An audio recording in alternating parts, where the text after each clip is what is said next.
This D-backs homestand continues. Another beautiful day here in Arizona, even if the welcome mat isn't necessarily out for the visiting Milwaukee Brewers. We're back at it today. And following last night's events, we'll be watching a good pitching matchup. Matt Garza for Milwaukee and Wade Miley for the D-backs. Welcome to the broadcast here on Fox Sports Arizona.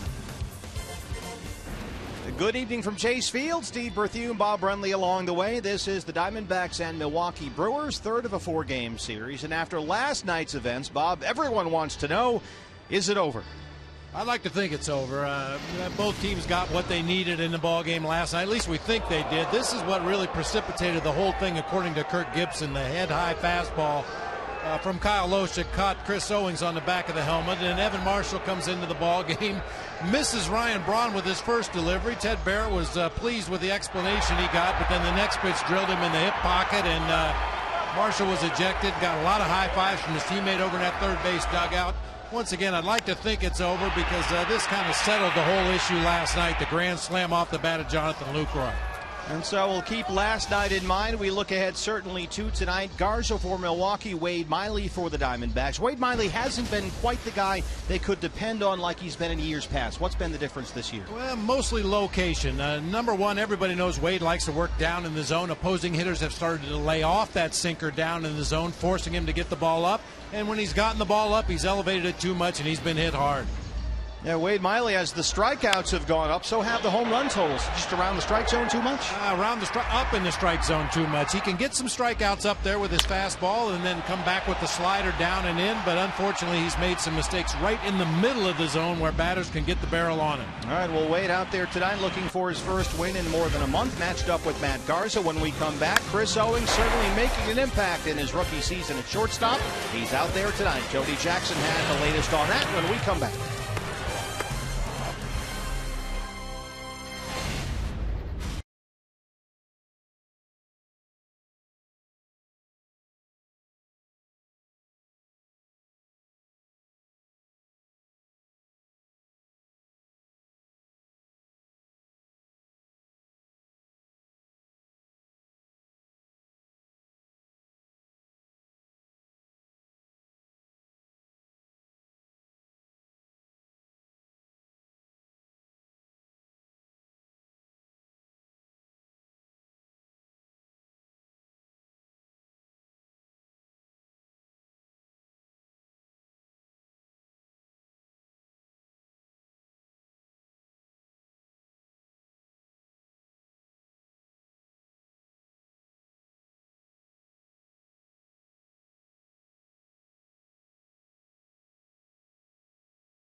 Sports Arizona is brought to you in part by CenturyLink, your link to what's next, and by Jack in the Box. If the D-backs hit a home run today, score a free Jumbo Jack tomorrow with a purchase of a large drink.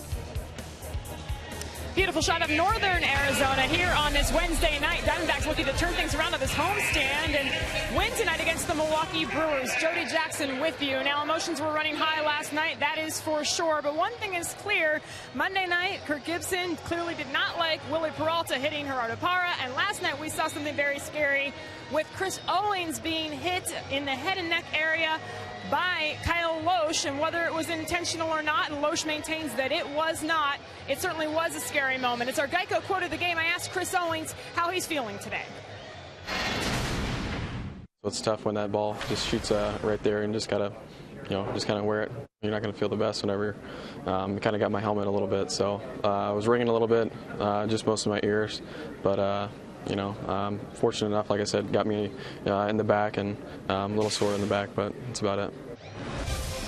Hopefully a cleaner game tonight. It is a matchup of the righty Matt Garza taking on the left-hander for the D-backs, Wade Miley. Good matchup here on this Wednesday. D-backs looking for the first win in the series against Milwaukee.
Grinding out a brutal travel schedule right now. 15 of 18 on the road. They started this stretch with trips to Minnesota, Pittsburgh, and New York. They were back home last weekend quickly against the Reds. Now right back out there on the road, and they have certainly already had a busy series, playing 4 here against the D-backs.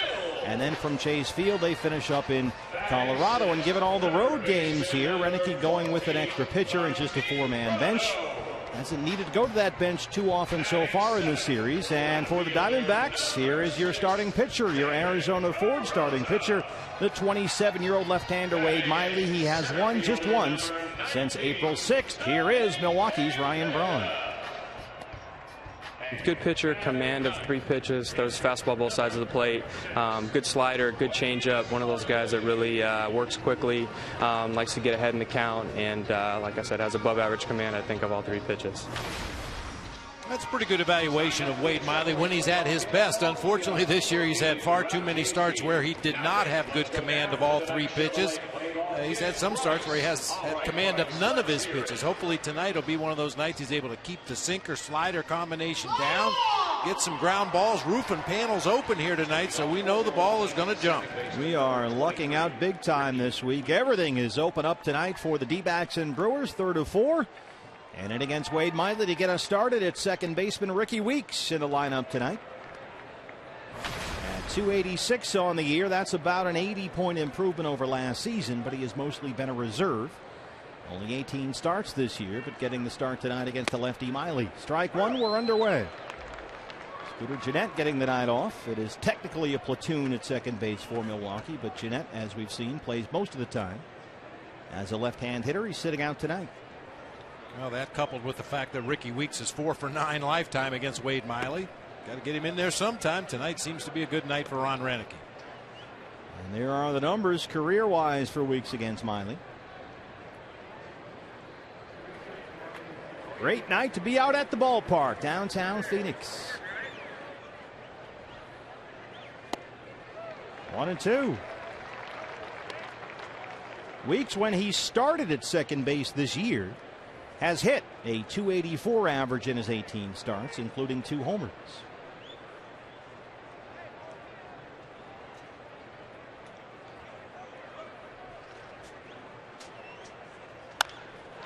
Drops it to first, short hop, Goldie flips to Miley, covering, one away, and here comes Ryan Braun.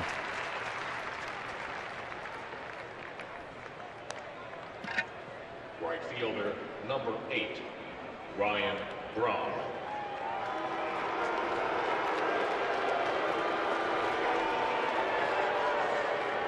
Typical reaction here at Chase Field for Ryan Braun. I was getting a text, hold on.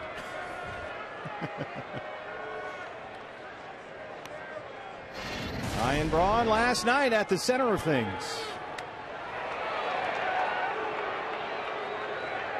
Devin Marshall behind him. Ted Barrett went out there to investigate, and then next pitch they got him and Marshall was gone. So Braun back in there this time against Wade Miley. Swings the first pitch, foul back, 0-1. Now that we've had some perspective, 24 hours or so, what do you think about the way things went down last night?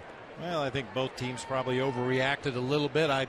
Just my own personal opinion. I don't think Kyle Loesch had any intent on the ball that hit Chris Owings or the one that sailed over the head of Mike Bolsinger. I'm not so sure about Willie Peralta the night before against Gerardo Parra. It goes back more than just last night's ball game. So, like we said in the open, hopefully it's done. We can just go out there and play some baseball tonight, put a whipping on the Brewers, and move forward. 1 ball and 1 strike to Braun. With that being said, you get the feeling that if one slips from either team and somebody gets plunked tonight, whether it's accidental or on purpose, we could see some fireworks. You got a frustrated Diamondbacks team that hasn't played up to their own expectations this year. You've got a Brewers ball club that thinks they can win that Central Division. Braun hammers one to left center field. Peralta and Campana out there. And Tony Campana tracks it down in the deepest part of the ballpark. Allowed out number 2. And now, after his big night last night, following the Braun plunking, here is Jonathan Lucroy. Catcher, number 20, Jonathan Lucroy. Unfortunately, Wade Miley got Braun to hit that ball to the biggest part of the ballpark, right at the 413 mark, just to the left, straightaway center.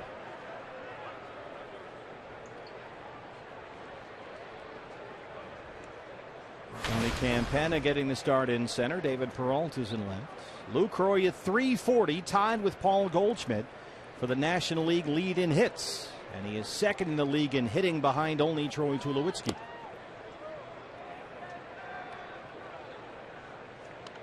So this top of the Milwaukee lineup, as it was last night, loaded for Ron Renick, and in trying to figure out how to get out of that 7th inning last night. There's no upside to dealing with either Braun or Lucroy. It's kind of like pick your poison. And that's one reason why they're leading the National League Central by 4 games over the Cardinals. It's a good lineup top to bottom.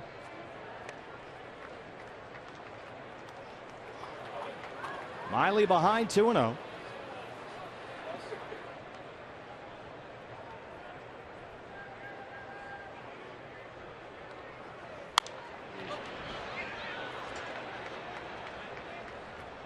And Lucroy's had a big series, 3 hits last night, including a pair of homers, one of which the grand slam in the 7th.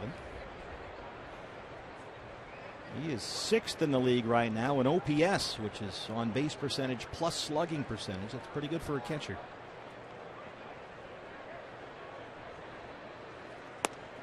The thing about that grand slam last night, Brad Ziegler rarely gives up homers to right-handed hitters and had never given up a grand slam home run before. Just an unusual convergence of things that don't usually happen. If you're trying to get out of that inning still with a 1-run lead, looking for the double play ball there, not the worst way to go. There's strike 2. Alfonso Marquez is the plate umpire tonight.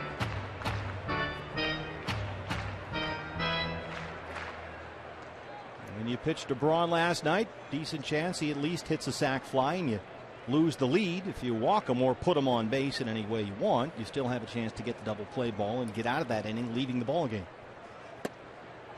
He loses Lucroy. This is the lineup for Ron Renicke's Milwaukee Brewers, our Tire Pros starting lineup. Already 3 hitters deep. Ricky Weeks at the top. Ryan Braun in the 2-hole. Jonathan Lucroy just drew the 2-out base on balls. Carlos Gomez back in the lineup in center field tonight. Aramis Ramirez at third base. Chris Davis, the Valley product, out in left field. Mark Reynolds, former D-back at first base. Gene Segura at shortstop. And right-hander Matt Garza on the mound for the Brewers. And our first look in the series at Carlos Gomez. And what a year he's having. Hammers the first pitch down the line, but foul right by Gary Schiffman, our Golden Glover over there. Gomez, a .255 career hitter going into this year. He's at .313, and the on-base percentage this year by far a career best. His career high 24 home runs last year. He's already halfway there this season.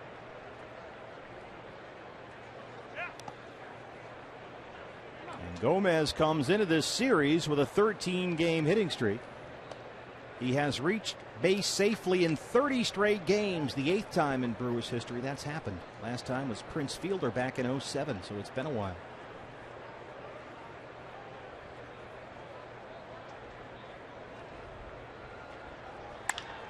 On the ground to Prado at third. We are playing ball. Roof and panels open at Chase Field.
For the D-backs against the Brewers starter, your Arizona forward starting pitcher for Milwaukee is Matt Garza. Signed with the Brewers, a 4-year, $50 million free agent deal in January, but he's been a .500 pitcher so far this year. Here's Aaron Hill. He's been a great pitcher for a long time. He's obviously got an electric fastball. He locates very well, keeps the ball down. His slider's a great pitch. He can throw for strikes. It's a great strikeout pitch for him. So, today in a few minutes here, we're going to go over our approach. And I think like any pitcher, we're going to, try to see the ball up and get a good swing on it. Well, Bob, the numbers 4 and 4, 4-1-7. Kind of like his career numbers, 71 and 71 with a 386. He's one of those guys that has much better stuff than his numbers indicate. You talk to hitters around baseball, it's not a comfortable at bat against Matt Garza, but for whatever reason, just seems to have trouble getting numbers in that win column. Fastball slider combination mostly from Matt Garza. He'll mix in an occasional curveball, an occasional straight changeup, but you're going to see a lot of power from Matt Garza. Likes to go right at the hitters. And as Bob has well documented earlier in our game broadcast, this is a guy that, for whatever reason, like a putter with the yips, can have some issues throwing to bases, right? Absolutely. I mean, and it's funny, we talk about bunting on him. You should bunt on Matt Garza, and the instinct for a hitter is to try to bunt the ball down the lines. Against Matt Garza, you want to bunt it right back to it as quickly as you can. Make him think about that throw to first base. When he just reacts to a play in the course of the heat of the action, usually he's okay. But if you give him time to think about that throw to first base or second base, look out. And he just had 2 throwing mistakes in his last start. That was Friday against the Reds. Yeah, bunt on Garza, one of our Valley Honda keys to the game. And if you have a child at home, why is 6 afraid of 7? Well, your children will tell you because 7, 8, 9. The Diamondbacks have surrendered 11 runs in the 7th, 8th, and 9th inning of the first 2 games of this series. Boy, you can weave a narrative. It's just a tapestry of images. Weave a rug, maybe, but just have to find a way to close out some ball games without giving up double digits in the final 3 innings of the game. 1-1 to Parra. Hard to first. That's a fair ball by a diving Reynolds, and Gerardo Parra heads for second. Vaughn fishes it out of the corner. He's having issues, and Parra heads for third. Third triple this year for Gerardo Parra. Good start for the D-backs. Ryan Braun could not collect that thing in the right field corner. Looked like a sure double off the bat of Gerardo Parra down into that right field corner, but as Braun got over there, the ball hit something at the base of the fence and ricocheted over his shoulder, giving Parra an opportunity to turn the bag at second. Ends up on third with nobody out. Great scoring opportunity early. You score that, a double for Parra. E9 on Braun puts Parra at third, so make it his 14th double. And he's 9 feet away, nobody out. Chris Owings.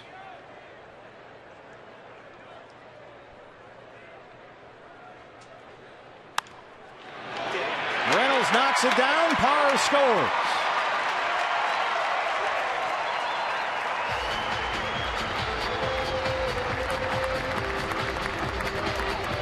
And now they have changed the scoring on the Parra hit. They are calling it a triple. They have taken the error away from Braun. Either way, it results in a 1-0 D-backs lead. Nice job by Chris Owings right there to take advantage of Mark Reynolds, who is playing way in front of the baseline.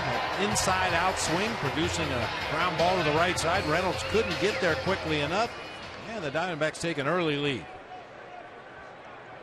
So after the scoring change, it's a triple for Parra, a run scored, single and an RBI for Chris Owings, and here's Goldie.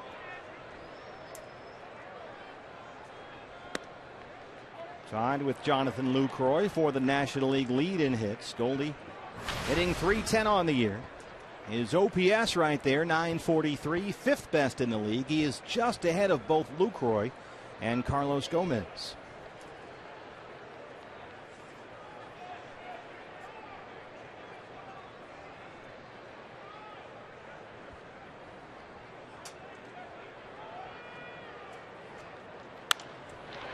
Bouncing ball to second.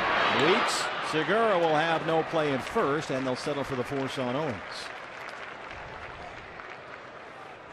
The lineup for Kirk Gibson's Diamondbacks, your Tire Pro starting lineup.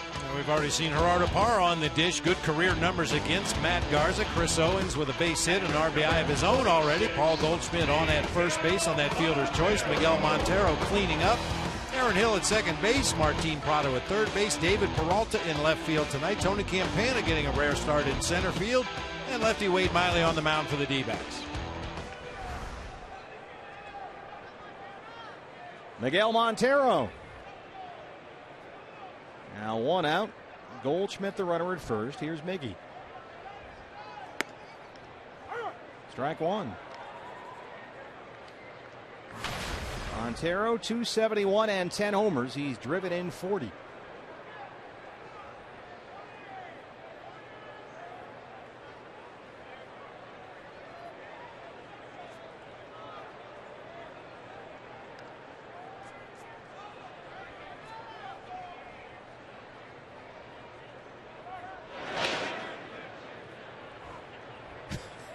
Make him throw the ball. Dave McKay pointing to the bag there.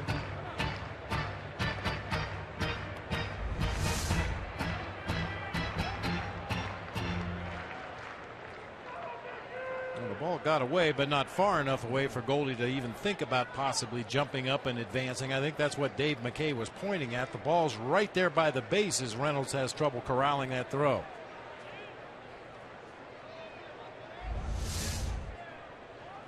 0-1 is fouled back. It's 0-2.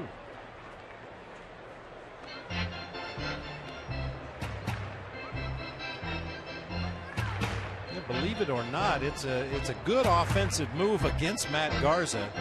As a base runner at first, just take off. Once he comes into a set position, take off and take off early. Because then he'll be forced to step off the rubber, turn and make a throw to one of his infielders to initiate the rundown, and that's where he's had some problems. Bounce to second. Weeks, a bad toss to Segura at short, and Goldschmidt is in there.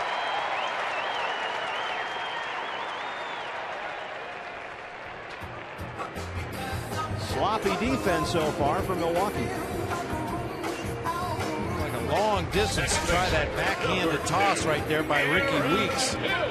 It's probably the least accurate way you can get the ball to your other middle infielder, and that time Segura couldn't come up with that errant toss.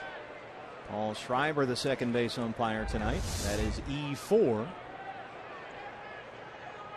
Error on Ricky Weeks at second. 2 on, 1 out for Aaron Hill.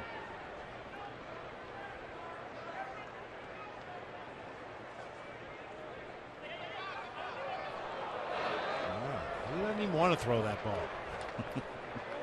I think you're right. I'm telling you, I saw it in Chicago firsthand. Every start, the teams that were willing to go outside the box and do radical things against Matt Garza had great success. He just doesn't want to throw the ball to the bases.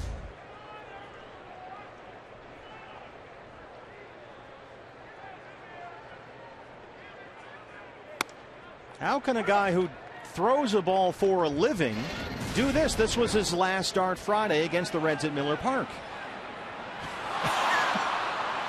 And it happens with regularity. There's a bunt right back to the mound. Should be an easy play. Look out! Hello, lady. 0-1 to Hill. Bounces that one. Goldie takes off for third. He's in there.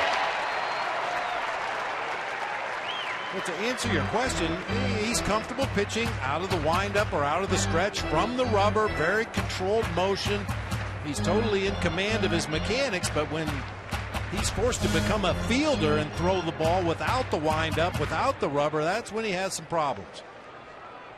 So far, we've seen one error that was changed to a triple. Another error on the second baseman. And now a wild pitch by Garza. And still only 1 out. 1 ball, 1 strike to Aaron Hill. 1-2.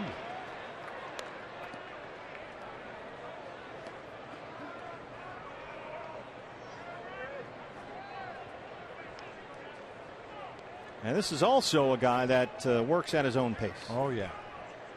Fortunately, he's on the visiting team tonight. When he's the home pitcher, he just takes his own sweet time. Doesn't matter what the scheduled first pitch time is. It's Garza time whenever he's ready. Going around is short. Segura, Weeks, bad throw. Reynolds can't scoop it. Goldschmidt scores. Oh, this Milwaukee defense. The wheels are off here in the first. 2-0 D-backs.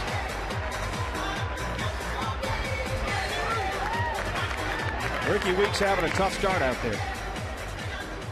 Third baseman, number 14, Martin Prado.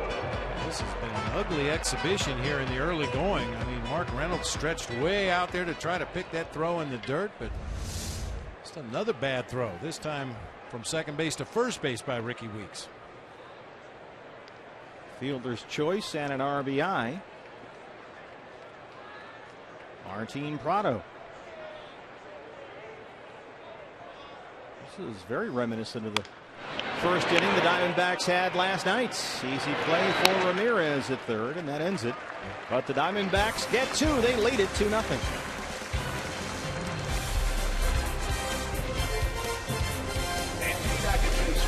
Saturday, June 21st.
Hey fans, Fox Sports Arizona Fan Express brought to you by Cox Communications and Fry's Food Stores.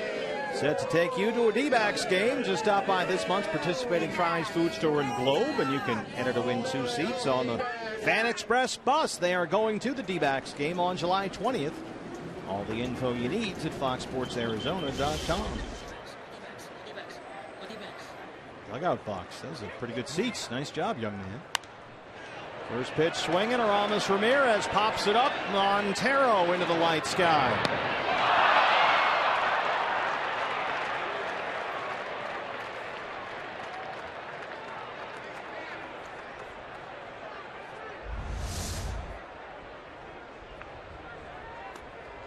Once you get both those feet moving the way Miguel did, he thought he was camped underneath the ball. I've talked about that catcher's mitt not really being conducive to catching pop-ups, and you could clearly see that one rattling around the mitt and dropping down to the warning track. 2 error on Montero, and it's just strike one for Ramirez, who remains up there. So the Diamondbacks, after the first inning last night, had a 3-0 lead. Tonight it's 2-0. And Ramirez leads off the Milwaukee second, 273 and 8 homers.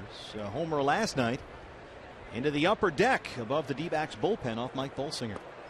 Diamondbacks had a 3-2 lead after 2 innings on Monday as well, but the Brewers came back and won both of those games, adding to their total 21 comeback wins, most in Major League Baseball this year. 2-1 is in the dirt, 3 balls and a strike.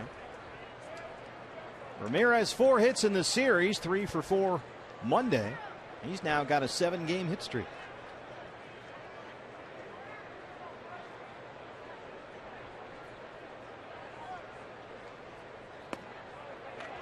Leadoff walk.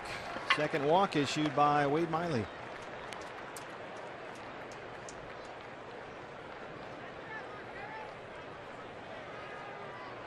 Brings up Chris Davis. Chris Davis.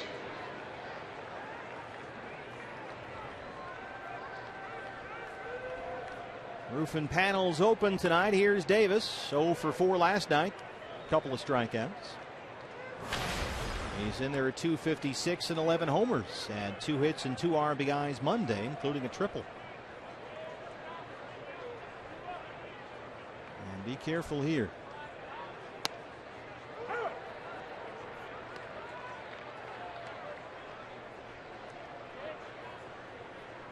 Chris Davis, Deer Valley High School product, crushing left-hand pitching right now, hitting nearly 370 against lefties this year. 5 homers in 57 at-bats against left-hand pitching.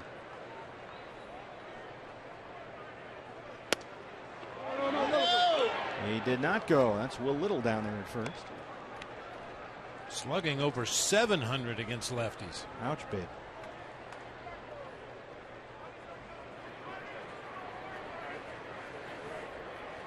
Big Ed Cedar coaching at third for the Brew Crew. Garth Orge is at first. 1 ball, 1 strike to Chris Davis.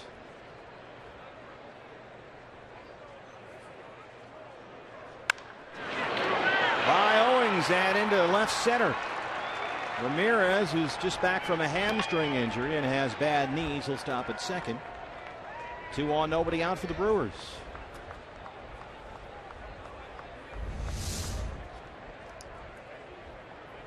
First baseman, number 7. 2 steps and a dive to his left. Chris Owings just couldn't get there. That ball was hit hard through the middle of the field, putting Brewers at first and second. Former D-back Mark Reynolds stepping in. They've got Ramirez at second and Davis at first. Reynolds 206 and 13 home runs. He does not have a base hit in the series.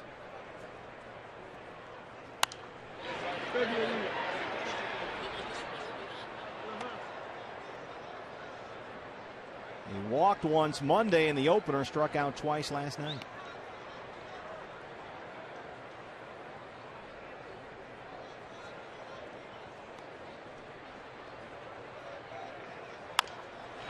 Over the mound, Aaron Hill has to hurry to get to the bag at second and still throws Reynolds out. Ramirez in at third. Wasn't sure Aaron was going to make it there. Lost his footing out there as he fielded that ground ball. Did a little bit of the splits, but was able to recover. Yeah, right there, both feet sliding out. Looked like a giraffe stretching down to take a drink of water right there. But gets to the bag in time, completes the strong throw on to get Reynolds at first. Only the 3rd double play Mark Reynolds is grounded into. Because usually either strikes out or hits the ball in the air, one or the other. So Ramirez at third, 2 down. Gene Segura. He got his first 2 hits of the series last night, both triples. He's in there at 247.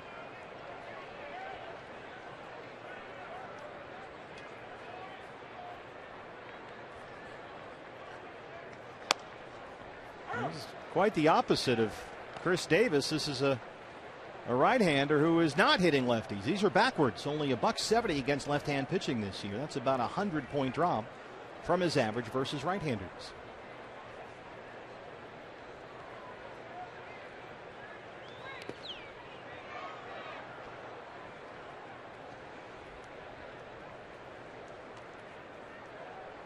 Always a little bit scary to bounce that ball in the dirt with the runner at third base, but the reality is that's where Wade Miley has to live. Down there at the bottom of the knees with some movement. Some of those are going to end up in the dirt. Much prefer that than making mistakes up there belt high in the middle of the plate. 2 balls and a strike.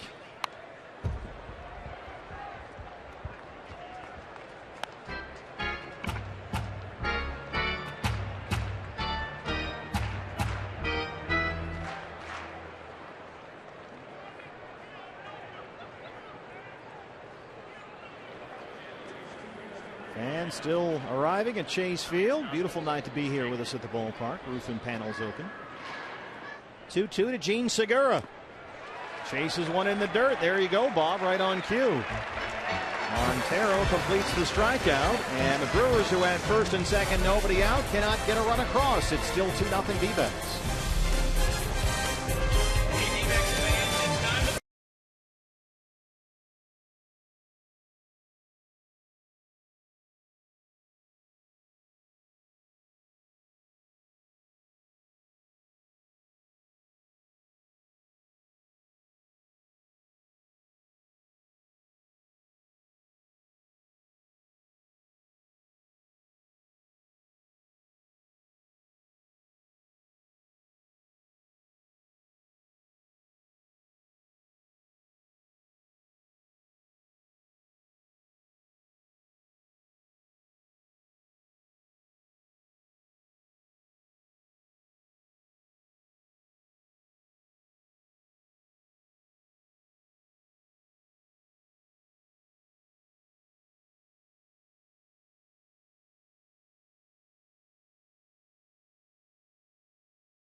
Diamondbacks regular season home game. Tonight's contestant took home a Martin Prado game piece and also won a J.J. Putz autographed baseball.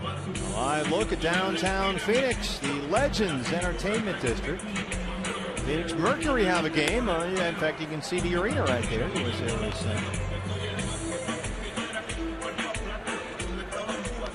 Set for the bottom of the second. Diamondbacks have a 2-0 lead. MLB.TV Premium, #1 live streaming sports service, celebrates 12 years, fans, and you can join the millions of subscribers and watch every out-of-market game live in true HD on over 400 devices. Visit dbacks.com for details. The wife is over there watching the Mercury tonight. Got a big game. Sure she will tweet some updates from time to time. I will get reports. Sure. Okay. So Matt Garza back out there. He's got a pretty good track record against the D-backs. 5 career starts, 4-1, 2.83. He faced the Diamondbacks earlier this year. That was May 5th at Miller Park. Allowed 3 runs on 8 hits and 6, and got the victory in what turned out to be an 8-3 Brewers win. David Peralta leads off the second. 306 and a homer.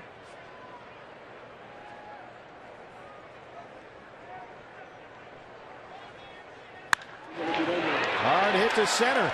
Peralta, very aggressive base runner, thought about it. He always takes that hard turn. He's like A.J. Pollock that way, just in case he sees an opening. I love that. Constantly putting pressure on the defense. Make them pick it up cleanly, get rid of it quickly, get off an accurate throw. If they do all those things, then you've got plenty of time to slam on the brakes and get back to first.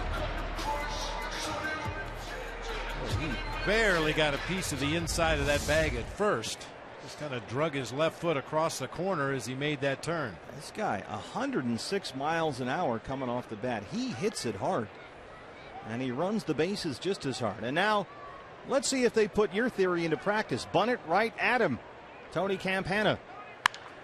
Instead, he drives it to Gomez in center.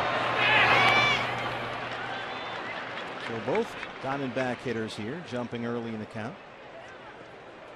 You had Ramirez well in on the grass at third in case Campana decided to bunt, but he got a hold of one there, just hit it right to Gomez. Yeah, in this ballpark, it should be a real easy visual reminder of where you want to bunt the ball against Matt Garza, right back up that runway between home plate and the mound. Usually you try to bunt it to a 5-foot lane down the third or first base line, but against Matt Garza, bunt it right back that dirt strip. Wade Miley, 6 for 27 on the year. He's a hitter. He shows bunt, corners crash, strike one.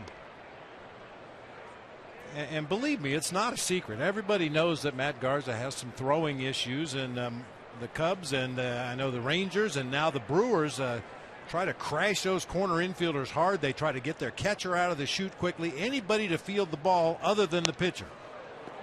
Flails at that one, and he's down 0-2.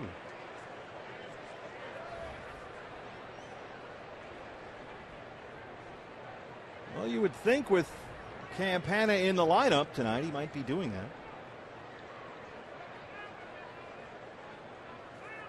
But not yet. There's the strikeout of Miley, 2 down. But this is a lineup that is built to hit against Matt Garza. You've got Miguel Montero, Aaron Hill, and this man Gerardo Parra. All D-backs hitters with career averages better than 400 against Matt Garza. Some good matchups here.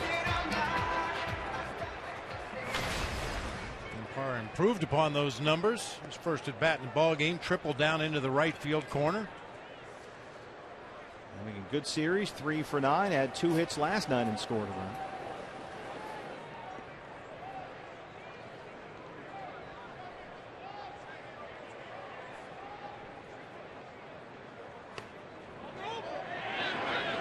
Yes, he went. Ted Barrett down there at third.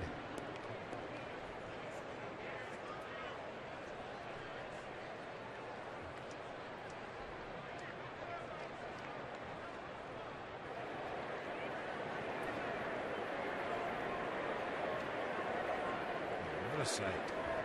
Absolutely beautiful.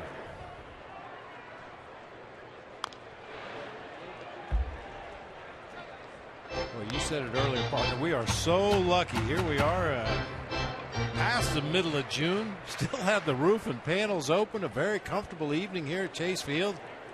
It's like you show up the last week of school and there's a sub the whole week. Teachers, she left a week early. You're kind of getting a break at the end here. Stealing some roof and panel days here in mid-June. 0-2.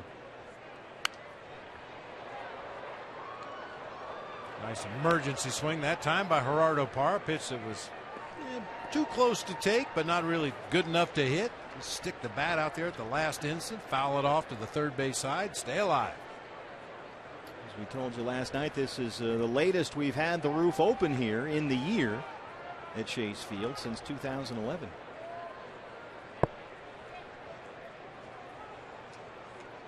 Peralta takes off. The throw is in the dirt. Lucroy can't corral it.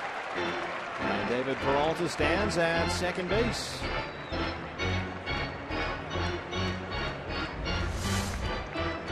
We got a really good jump over there at first base, and because of that, Lucroy tried to really hurry behind the plate, pick that ball out of the dirt cleanly, get himself into a throwing position all at the same time, and could not come up with it cleanly.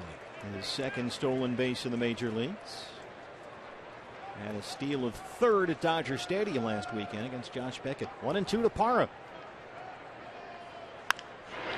Slow roller. Reynolds is over there. Garza covers, and that's the inning. We are through two. D-backs lead the Brewers 2-0.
Diamondbacks baseball on Fox Sports Arizona is brought to you in part by Chaz Roberts Air Conditioning and Plumbing. Choose Chaz. Chase Field, downtown Phoenix, Arizona. D-backs lead the Brewers 2-0, and Matt Garza, the Brewers pitcher, steps in to open up the top of the third. Now that's a little weird. You got a Brewers D-backs couple out there. Hopefully they're not fighting. Seem to be getting along okay. It's early.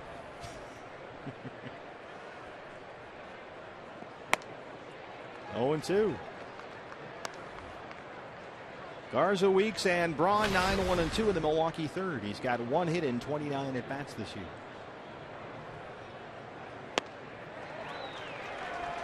And 1 in 30, 2 strikeouts for Miley. Well, that's why it was so important to get Gene Segura to end that second inning for the Brewers. You got Matt Garza leading off, who not only can't throw the ball as a fielder, he can't swing the bat as a hitter. Big fan. 2-0 D-backs. Here's Weeks. Grounded out his first time. But they do have some hitters in this lineup, and there's a lot of power with these guys. Weeks and Braun and Lucroy and Gomez, Ramirez, Chris Davis, Reynolds. They got some thumpers here, and Miley has to be careful because he's been a little vulnerable lately to the home run ball. Miley has given up 16 homers this year. The Brewers' Marco Estrada is the only National League pitcher to surrender more home runs this year than Wade Miley. So he's got to be careful about location.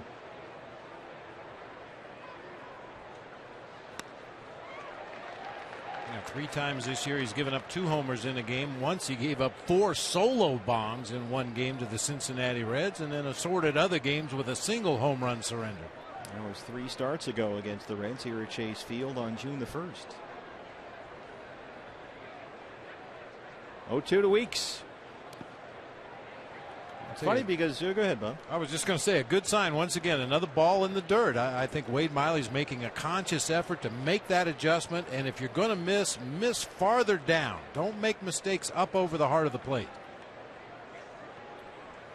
And from the left-hand pitcher to the right-hand hitter, we always hear the term back foot slider.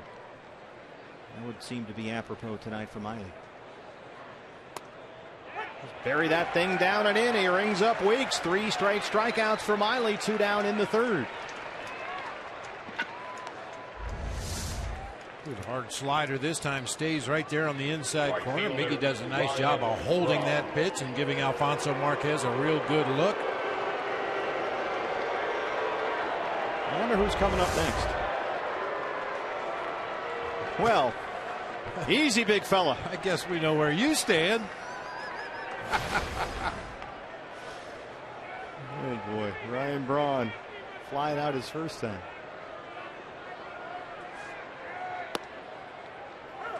Hit it to the very deepest part of the park, the 413 mark in left center field that Tony Campana tracked down for allowed out number 2 in the 1st. High above courtside, in the words of the late great Johnny Most. 0-2. So Miley a strike away here from getting the side in order.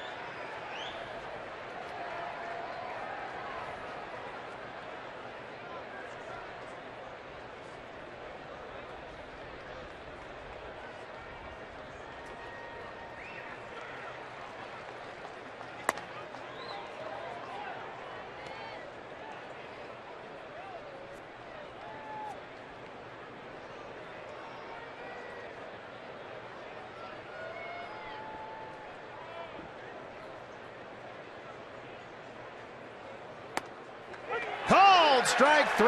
Miley strikes out the side in order. 1, 2, 3. And down go the Brewers in the 3rd. CenturyLink, your link to what's next. We'll see Paul Goldschmidt for the D-backs.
Well, the D-backs' first two hitters reached a triple and a single in the first inning against Matt Garza. And then, Bob, the Brewers' defense really helped them out. Yeah, some relatively easy plays for the Brewers' defense, but they kicked it around a little bit. Ricky Weeks with a bad toss to Gene Segura there on a possible double play ball.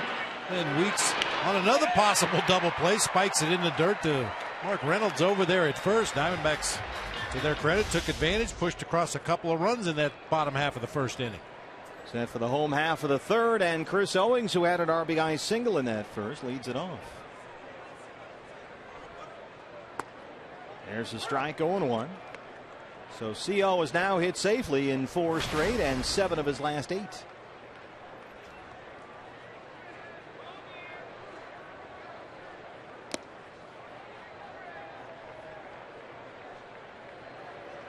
And unfortunately seems to be just fine after getting hit in the head last night. Always frightening.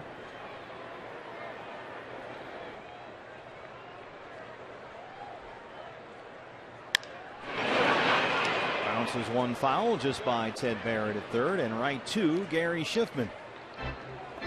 There's Gary, our Golden Glover, down the left field line. Barry Zins ably manning right field for the D-backs tonight. There's Barry. No one wears khakis like Barry Zins. Z-Man. 1 and 2.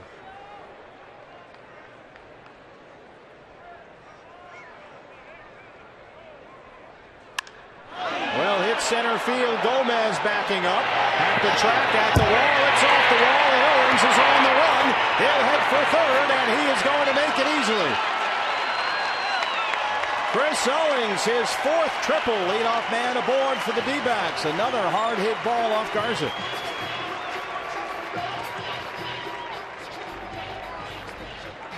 Gomez retreated all the way to the wall on this drive to center field. Chris Owings really puts a charge on a low fastball, and Gomez, I thought, initially got too close to the wall, but it hit right at the top of the padding out there, bounced straight up in the air, and ultimately away from Gomez, allowing Chris Owings with his speed to cruise into third base. Second leadoff triple in 3 innings tonight. Parra in the first, and now Owings in the third. Triple number 4 for CO. Here's Goldie.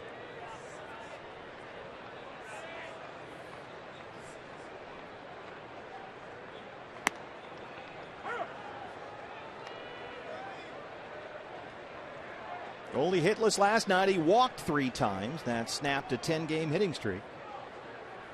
He had a couple of hits in Monday's opener.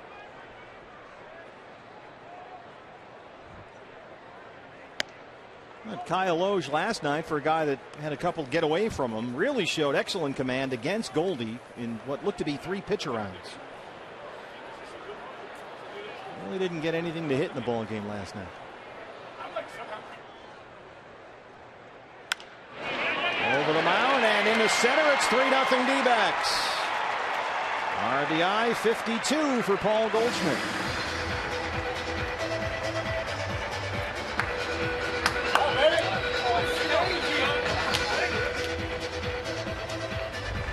Love that take what they give you approach. Fastball down out of the strike zone, but you can see that big split up the middle of the field. Segura shading over toward the hole. Weeks playing straight away at second base. A harmless ground ball up the middle of the field, but nobody there to catch it. A triple and a single greets Garza in the third. Here's Miguel Montero.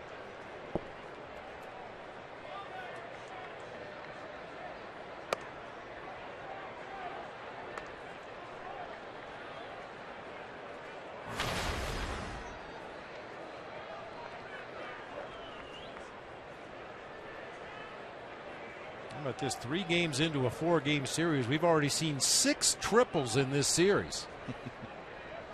It's a triples ballpark.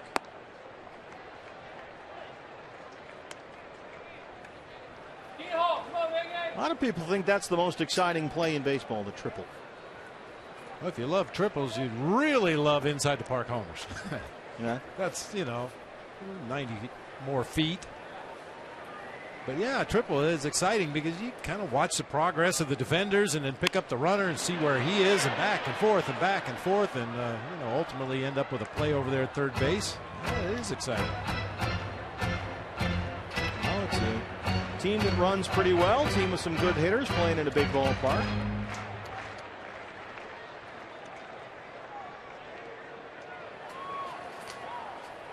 There have been 21 triples in this ballpark. Third most for a National League park behind San Francisco and Miami. An enormous outfield they have with the Marlins Park, which is roughly the size of Nebraska. And then there's like a 40-foot fence when you finally do get out there. And in this park, you can run around. It can look like a billiard table sometimes. 2 balls, 2 strikes to Miguel Montero.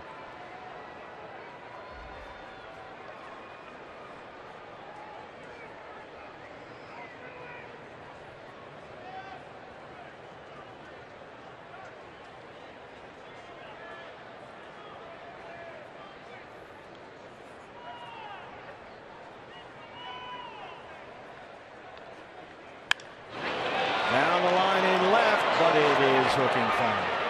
Hey fans, anytime the D-backs score 6 runs or more, Taco Bell is giving away 3 free tacos with the purchase of a large drink between 4 and 6 the following day at participating locations. The ABC Club, Arizona Baseball Club, dining open to all fans, and that's a terrific seat here at the ballpark. Get a table right up against the railing there. Enjoy the game.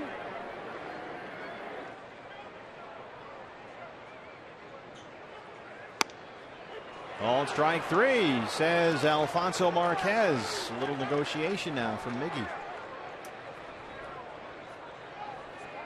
Marquez seems to be a little more forgiving on the inside corner, both to righties and lefties.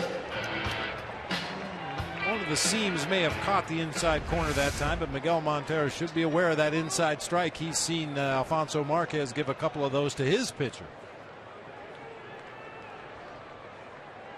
1 away for Aaron Hill.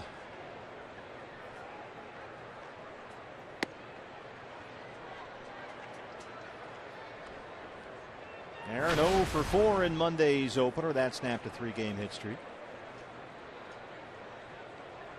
He had the night off last night.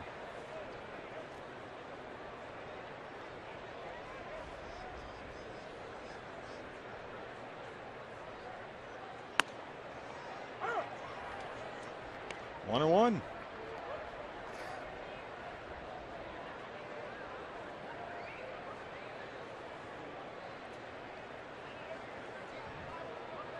He really responds to situations.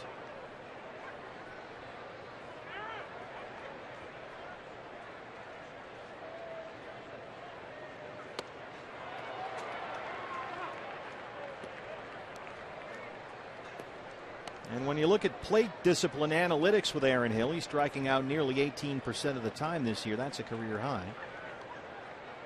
And swinging at more pitches outside the strike zone than ever before. He's also swinging at fewer pitches inside the strike zone than ever before. 1-2. That's out of play.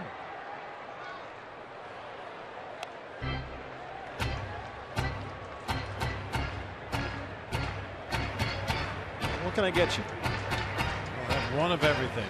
Up at the ABC Club, Arizona Baseball Club, dining open to all fans here at Chase Field. That's the place to go. Good job. Great seats right out there on the deck, like you said. Get out there on that rail, watch a ball game.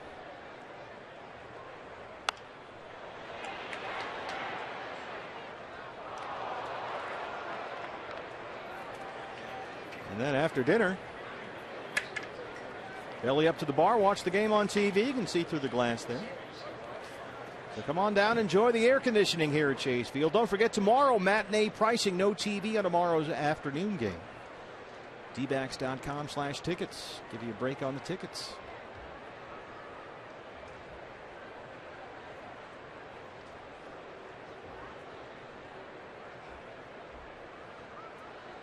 dbacks.com/matinee. Discount on seats for all weekday afternoon home games this year. There's another D-back Brewer couple.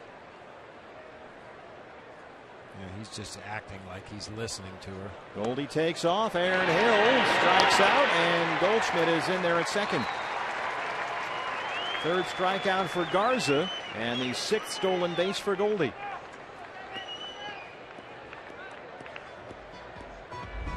Stolen bases against Garza, both times enormous jumps at first base. David Peralta and now Paul Goldschmidt with a tremendous jump. And the slide? Well, one of the rare times we saw the front leg come off for Goldie. Usually he plants that front foot on the base when he gets there, and that stops his momentum, but that time his front foot kind of skidded across the top of the bag. Martin Prado swung at the first pitch last time and grounded out.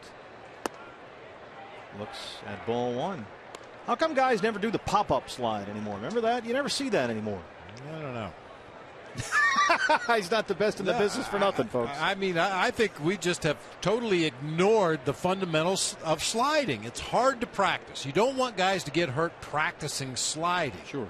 So, you know, they've tried to come up with things kind of similar to a slip and slide that kids play on in the backyard. They've tried to put different things down. They tried to put a lot of that diamond dry out there so guys will slide and not stick in the dirt, but everybody's a little afraid to practice the sliding fundamental of the game, and consequently we've seen some really ugly slides the last couple of years. 2-0 to Prado. Used to be guys would slide into a bag and plant that foot on the bag and use it to kind of pop back up. Yeah, and immediately find the ball in case there's an overthrow or the ball gets away from the infielder or something. You might have a chance to advance 90 more feet. What you see a lot of guys do now is they slide into a base and they can't wait to call timeout. They try to get the umpire's attention right away. Timeout. Well, the ball might be rolling all over the diamond, but they're trying to get timeout from the umpire. This is yesterday, Chris Owings on the Fox Sports Phantom Cam. That's the one they call the figure four. If you look at that from straight above, because of the way the leg is bent, the way the leg is extended out toward the base, they call that a figure four slide. The front foot stops right on the base, stops his momentum.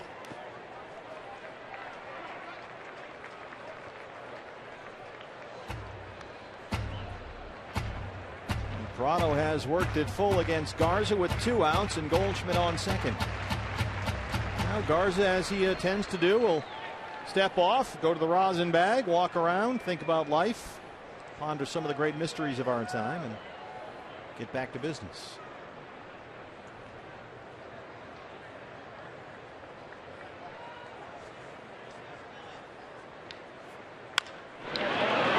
To third, it backs up Ramirez, plants and throws, and that's the inning. But the D-backs get one more. It's 3-0, and then there's this from last night. What?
De la entrada número 4.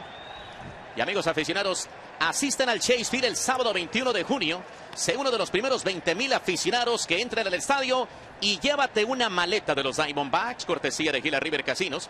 Ese día los Arizona Diamondbacks estarán enfrentando a los Gigantes de San Francisco. Para más información visita dbacks.com/value y aprovecha el D-Backs Value Pack. That wasn't me, if you haven't guessed. Richard and Oscar doing the game on Diamondback Spanish language radio. Here they are. These guys are tremendous.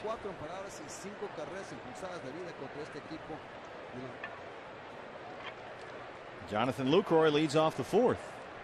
I can roughly translate that. Saturday, first 20,000 fans here at Chase Field get a D-Backs duffel bag, courtesy of Gila River Casino. dbacks.com/value. You can make it a value pack. We'll see you Saturday for the Giants and D-Backs. First 20,000 get the D-Backs duffel bag. That was loosely translated there.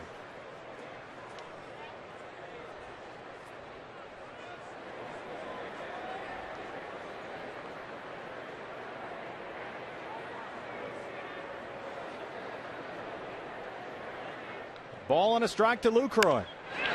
Center field, Campana plays it on a hop, and Lucroy has now hit in 4 straight and 13 of his last 14 games. A nice 3rd inning for Wade Miley before that leadoff single here in the 4th to Lucroy. Struck out the side, starting with the opposing pitcher, Matt Garza, on 3 pitches.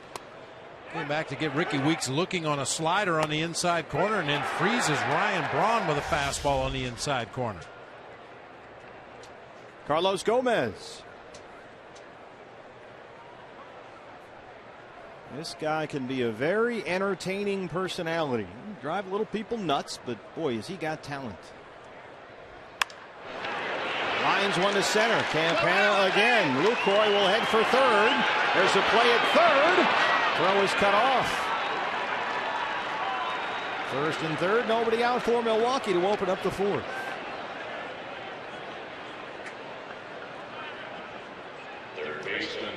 Not only can he hit, but Gomez can run. Unfortunately for the Brewers, he wasn't using that particular talent on this line drive into center field. Jonathan Lucroy never hesitates. He just turns the corner, heads on to 3rd base. Campana's throw was really high, and because Gomez wasn't running hard, he tried to turn it on, slipped on the top of the bag over there at first, and has to bear crawl back to the base. Well, he used to be a package of undisciplined raw tools, temperamental, inconsistent, but he has matured and still has the occasional flop, but he's become one of the best players in the league, really. Gold Glove defender, hits for power, gets on base, and has now hit in 14 straight. And reached base safely in 31 straight. He's in elite company since the beginning of the 2012 season. Only Gomez and Mike Trout have had 50 or more homers and 75 or more stolen bases. Gomez at 55 homers, 88 stolen bases. Trout with 73 homers and 89 steals. 0-1 to Aramis Ramirez, who walked his first time.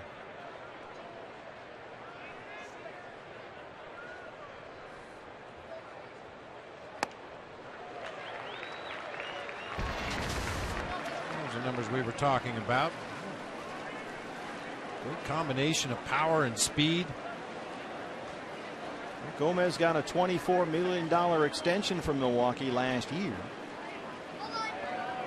and they've kind of let him be who he is, and it's really worked out. He's comfortable. Called strike 3. 5 strikeouts for Miley, 1 down in the 4th. That's 5 strikeouts, 3 of them looking. And Miley now at 50 pitches. Sneaky quick with that fastball. He caught Ryan Braun looking at a fastball on the inside part of the plate. Now catches a dead fastball hitter, Aramis Ramirez, looking. And now with 1 out, Miley will work to Chris Davis, who singled his first time.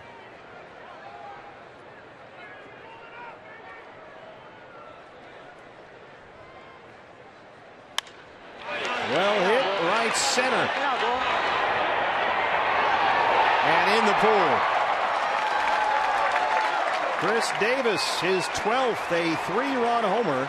And suddenly we're all tied up at Chase. And we talked about that earlier with Wade Miley. That's the 17th home run he's allowed this year. That is second most in the National League.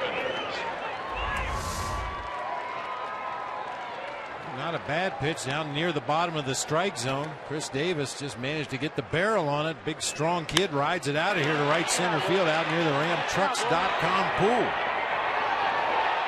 Looked like a fan out there made a nice catch to prevent that from getting in the water, but it's in the RamTrucks.com pool area, and Mark Reynolds steps up. Chris Davis has figured it out a little bit through his first 39 games this year. He was only hitting .215 with 4 homers, had driven in 12. In his next 26 games, he's hitting .337 with 8 homers and 22 driven in. That's kind of progress you like to see from a young player. Struggled a little bit initially, but somewhat figured it out. And there's the list of home runs allowed by National League pitchers, behind only the Brewers' Marco Estrada. And we told you what Davis was doing against left-hand pitchers this year. So this season, in 59 at-bats against lefties, Davis now has 6 homers.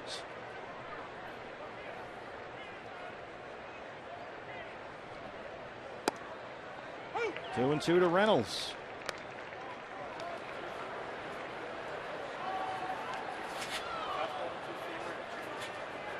He's settled in nicely with the Brewers this year. His first full season in the major leagues. It's allowed them to move Braun over to right. Paul Goldschmidt in that Gold Glove. 2 down.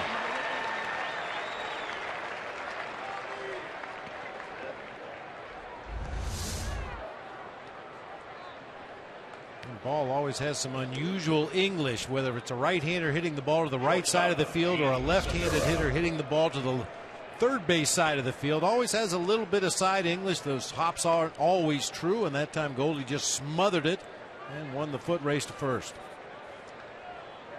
2 down. Gene Segura struck out his first time.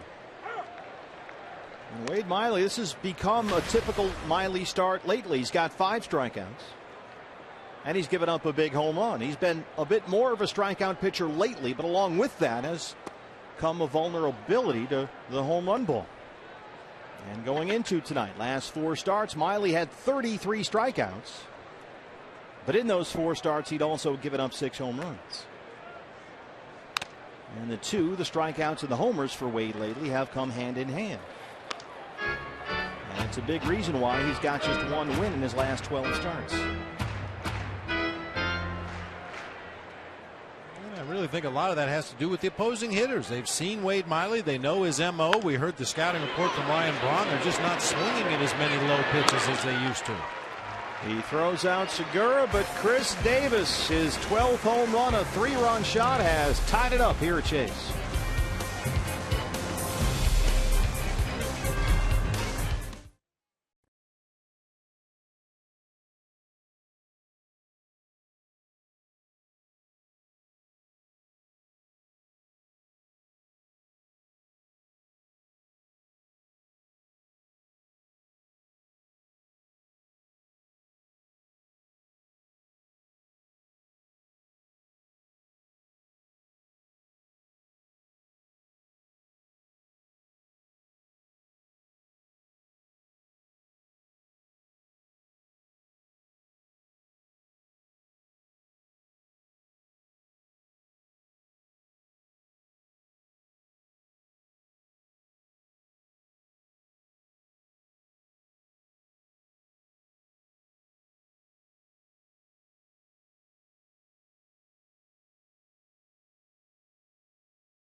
Sports Arizona is brought to you in part by Lone Butte Casino. You're in for more winning moments at Lone Butte Casino.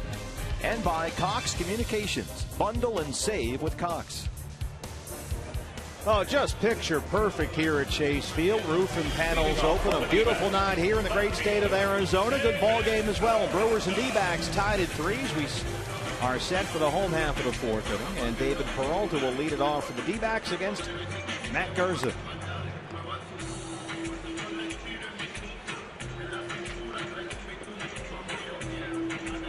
I notice we have some big fans here tonight.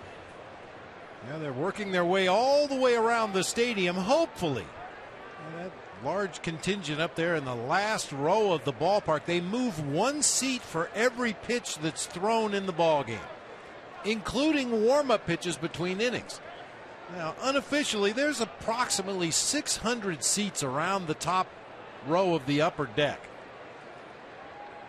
You know, to be generous, around 200 warm-up pitches in a ball game for both teams between innings, and figure in an occasional relief pitcher. And then in an average major league game, you get around 300 pitches per ball game. So they're really pushing it. They need some long innings, some high pitch innings to make their way all the way around. What happens if there's a guy in the seat? Well, that ever come up? I imagine they scout out the route around the upper deck and maybe have to come down a row in some sections and then go back up to the last row. I heard last year they had to work around a guy. 1-1 to David Peralta.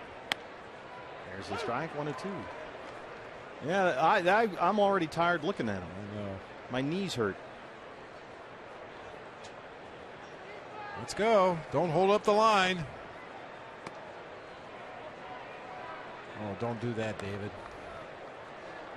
Took that 2-strike breaking ball close to the outside corner and started to walk across home plate. I think he thought he was going to get rung up on a called strike 3 that time. Don't volunteer. 1 hop to Reynolds. Garza covers, 1 away. Well, let's see if Tony Campana bunts directly at Garza this time. He jumped on the first pitch in his first AB and lined it hard to Gomez in center. I mentioned that Garza has the yips. He has issues throwing to the bases, and Campana a chance here to take advantage of that. How about this? This was a little shocking. Because Garza has so much trouble fielding bunts, we thought we'd look up the Diamondbacks bunt for base hits this season. They've had a total of 7. Guess who leads the team in bunt base hits? Well, I would guess Campana or Inciarte. Miguel Montero has 2 bunt base hits this season, followed by Chase Anderson, Tuffy Gosewish, Chris Owings, Gerardo Parra, and Cliff Pennington, all with 1 each. But Miguel Montero leads the team with 2 bunt base hits. How about that? And both catchers on the list. I love it. Well, that's the upside. The downside is you've got guys like Parra and Inciarte and a couple others, certainly Campana on that list, who, and you've mentioned this before, should probably be trying to bunt for base hits as part of their regular game. Yeah, just to keep the opposing defense honest, draw those corners in a little bit more, which would enhance your chances of possibly slapping the ball by them.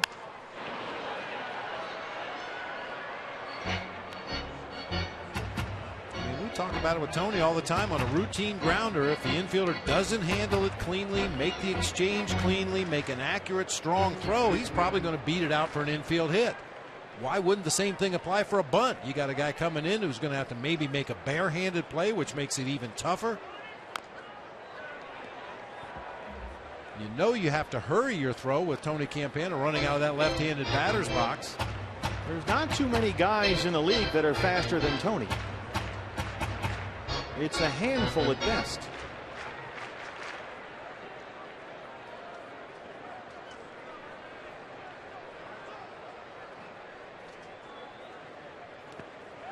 Chases the 0-2 pitch in the dirt. Lucroy completes the strikeout. Yes, Reynolds did find the bag over there at first, and that's the second out. Swings at a horrible pitch here, but nearly legs out. A strikeout. Lucroy jumps way out in the middle of the infield to clear the runner so he doesn't hit Campana in the back, and Mark Reynolds, his foot slipped right off the top of the bag there at first, but they do get the out.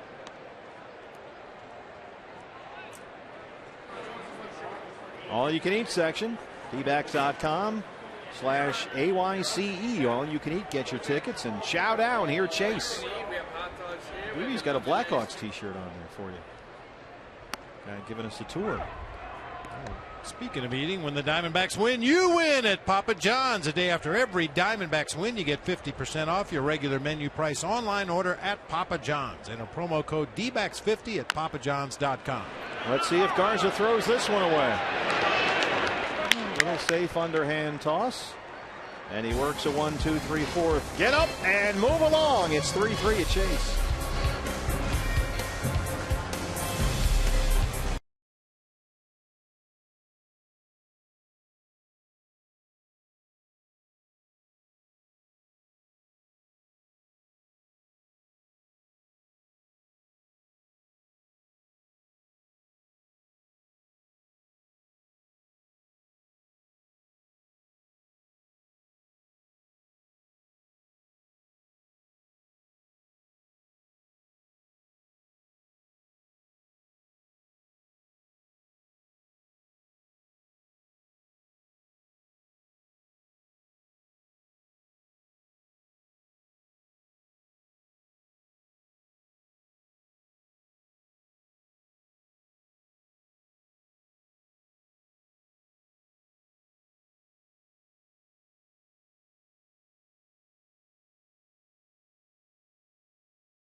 Upcoming matchup, no TV for the day game tomorrow. Don't forget matinee discount pricing on tickets at dbacks.com/matinee. Yvonne Gallardo for the Brewers. And Chase Anderson for the D-backs, 12:30. That's a radio-only game. So we'll be in the backyard in the pool, and the Gub and Tom Candiotti will be working as supervised by Leo Gilmartin. 98.7 FM, D-backs radio.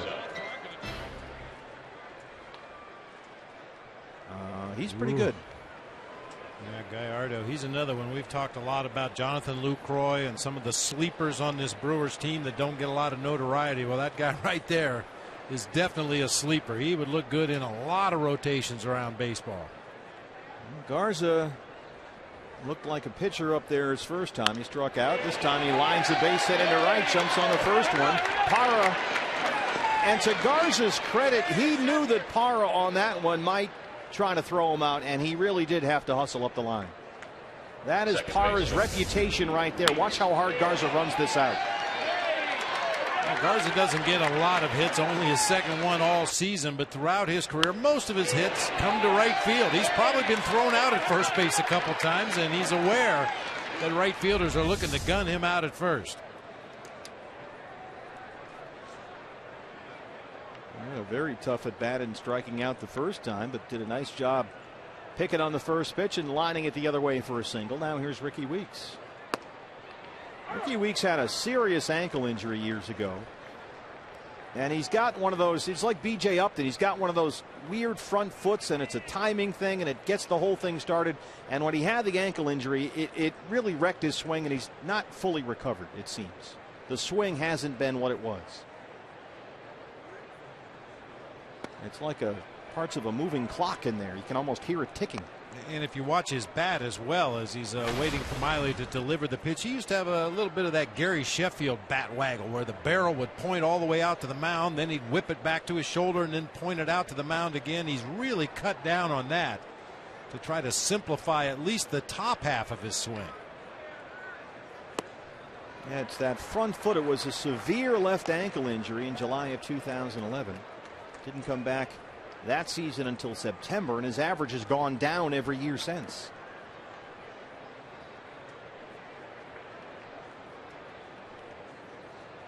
That whole lower half kind of misfires and just things get all out of whack.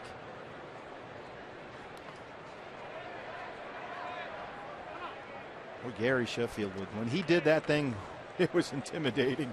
He used to try to bait pitchers into pitching him inside. Miggy's having a nice night back there behind the plate working with Wade Miley tonight. Now Sheffield had that big old bat waggle. He waved that big bat back and forth, trying to tempt pitchers into pitching him inside, which was playing right into his strength.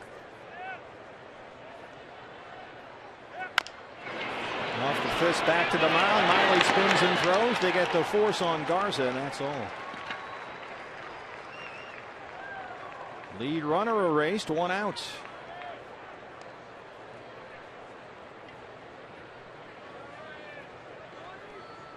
Here's Ryan Braun. Right fielder, Ryan Braun.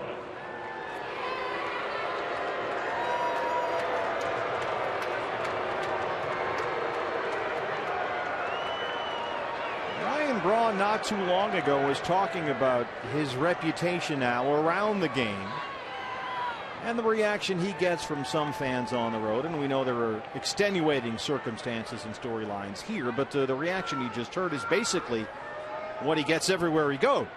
So he's used to it. Lines the first pitch into the glove of Hill. But he, to his credit, he said he's the one who put himself in that position. He's made mistakes, and he's just kind of wearing it right now and living with it. There's nothing he can do. Just move forward and don't get caught up in things that are beyond his control. That's the way he is approaching this. Well, and as we've seen in the game of baseball, guys who have made mistakes, made missteps, and immediately fessed up, admitted to their mistake, and moved forward, fans are very forgiving. But I think it was the adamant way in which Ryan Braun proclaimed his innocence, much like Lance Armstrong, that really got under the skin of a lot of baseball fans. It went on the attack. Lucroy.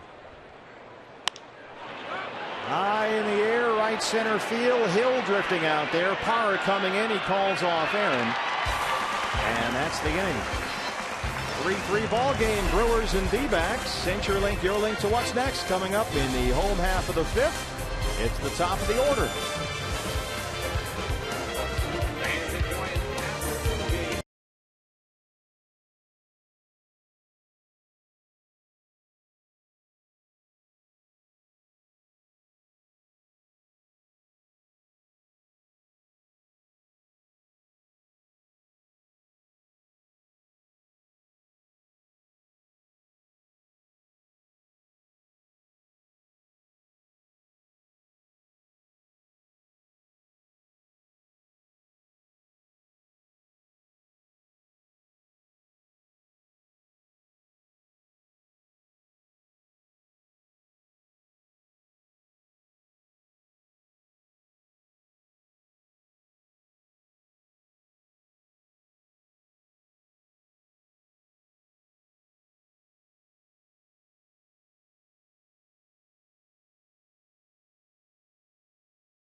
Some guys that maybe are 3 or 4 that maybe are as good as him, but he's incredible. The at-bats, We've tried to pitch him hard in, and he hits a homer. We've tried to pitch him down the way, and he hits a homer or a double in the gap. We try to pitch him off speed, and he rips that. You try to go hard stuff up, he rips that. So there's not any holes. It's really hard to pitch to guys that don't have any weaknesses. More reasons to vote Goldie. Ron Renicky singing the praises of Paul Goldschmidt. And my question to him was really the 3 walks to Goldie to start yesterday's game, and really that Francisco Rodriguez had a large task and he was able to complete it against Goldie there in the 9th. But you heard from Renicky how difficult it is to face Goldie. Yeah, K-Rod got him in the 9th when they had the tying runs on. But I don't know what the answer is trying to get him out. Well, hopefully nobody will be able to figure it out. All right, Opara. Matt Garza has retired the last 6 he's faced.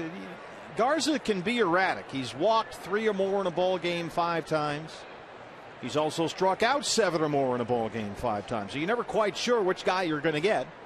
Tonight so far, anyway, he's been the strikeout guy. No walks. He has struck out 4.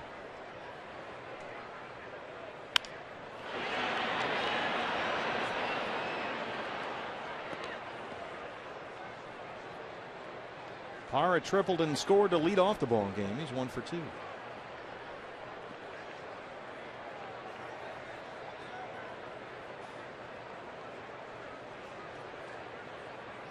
And Garza was a guy that was out there a long time on the free agent market. It took a while before he landed in Milwaukee. It's kind of like Irving Santana and the Braves. I mean, he finally signed with the Brewers January 27th. That's really late into the free agency period.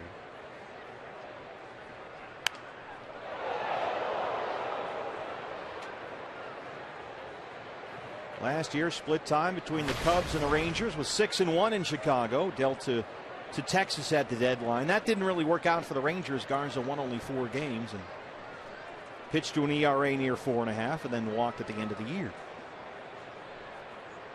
65 pitches. He's been very efficient tonight. 50 for strikes. 0-2 to Parra.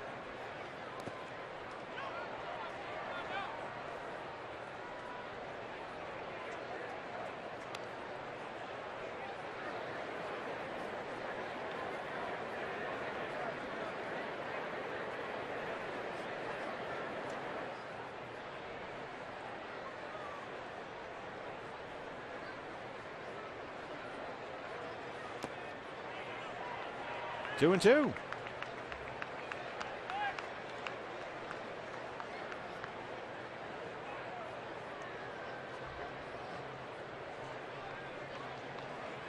Parra, Owings, and Goldie top of the order here in the Arizona 5th.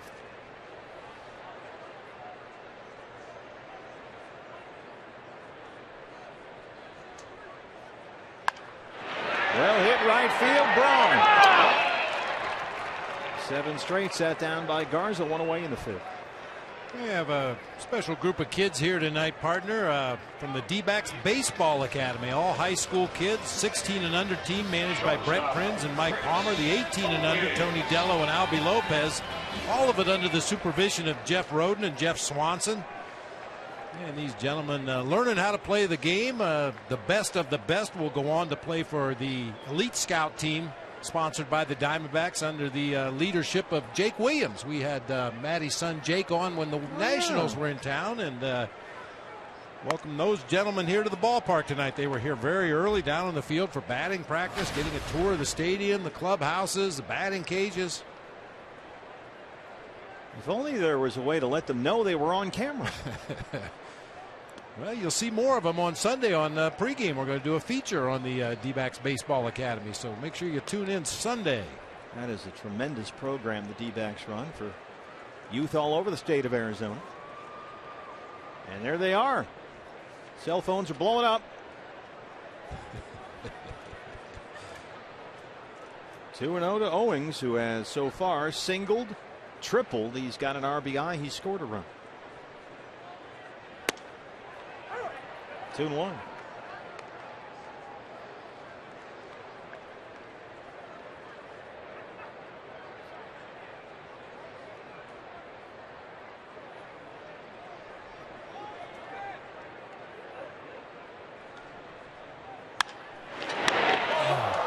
Reynolds with a tremendous play at first. Takes extra bases away from CO. Garza not fooling anybody this inning. Gerardo Parra with a screaming line drive to Ryan Braun in right, and then Chris Owings with a bid for extra bases taken away by a diving stop by Mark Reynolds. We talked about that last night. They've been thrilled with Reynolds' defense. It's been a highlight for him. And Ron Renicky said they had heard from guys that played with Mark Reynolds that he was a lot better defensively than people talk about and people thought, and they have definitely seen that, and we just did.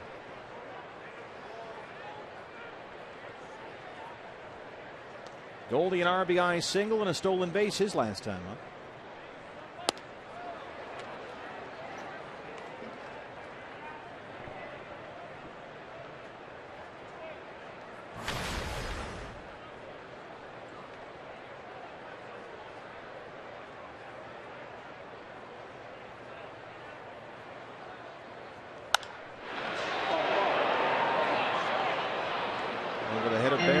Down there and tried to work him away. It looked like that leaped back toward the plate. It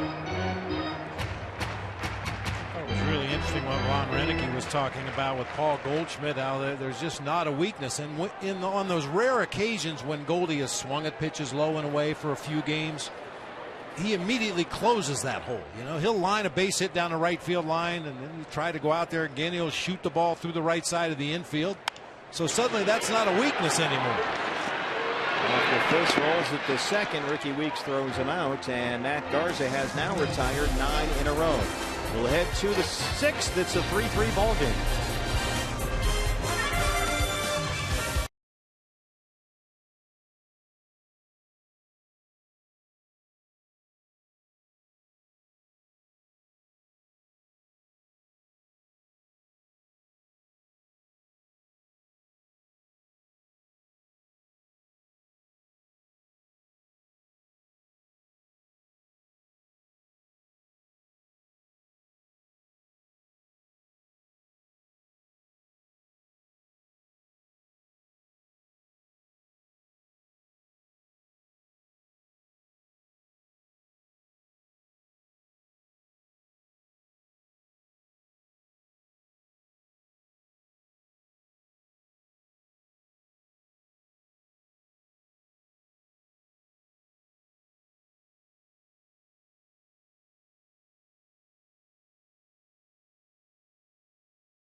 It's time to tweet to Brandon your photo using the hashtag AZFanPhoto for your chance to have it selected by Brandon Webb, whose status on the Brenly Committee is hanging by a thread, frankly.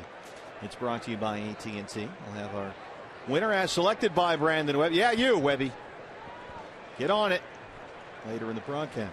Wade Miley out there for the 6th. Carlos Gomez, Aramis Ramirez, Chris Davis 4, 5, and 6. Gomez singled and scored his last time up. Started to third. Martin Prado.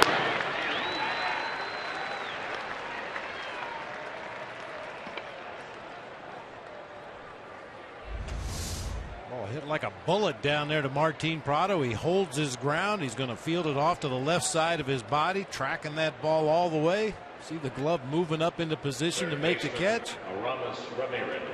And once you get that ball in your glove, you know you've got all kinds of time. On those hard hit balls down to third base, that's when you can take a little bit of extra time and really make sure to get on top of that throw. Ramirez swings at the first pitch. Well, Gomez not feeling too sexy on that one, grounding out. I say that because they asked him, you know, you're batting fourth, used to be a leadoff guy with all that speed. Now he's a middle of the order bat, and they said, Oh, what's it like to hit fourth? You're batting cleanup. And he says, when you go to the plate, it's a sexy feeling. Okay. So you wasn't too sexy that time. I guess that's why I rarely hit fourth.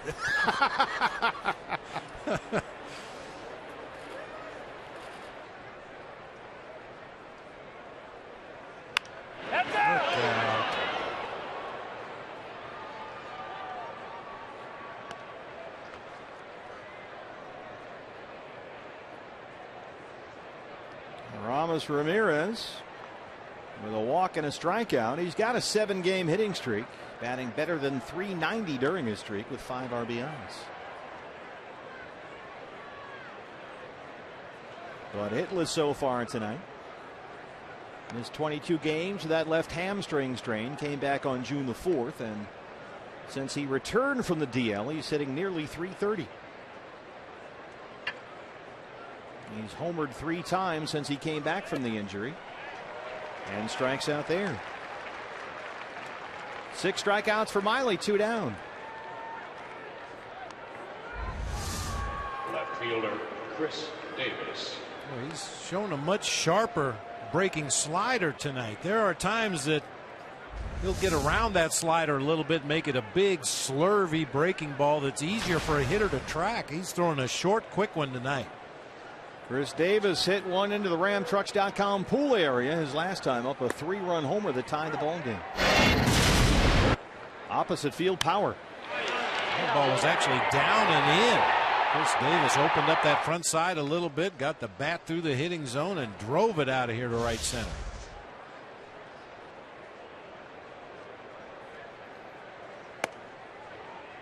Davis has had some up and down moments this year as he tries to navigate that first full season in the big leagues. Major League Baseball was called late last month to investigate a threat that Davis had received over social media. That was quickly handled and closed by MLB security. His batting average dipped a little bit in early May. Ron Renicky got them all straightened out. He gives this one a ride to center. Campana's under it. And Miley works a 1-2-3-6. D-backs and Brewers settle in. It's 3-3 on Fox Sports Arizona. Demons are now on 97.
Before we get underway in the bottom of the 6th, on this day in baseball history, Aaron Hill hit for the cycle against the Seattle Mariners back in 2012.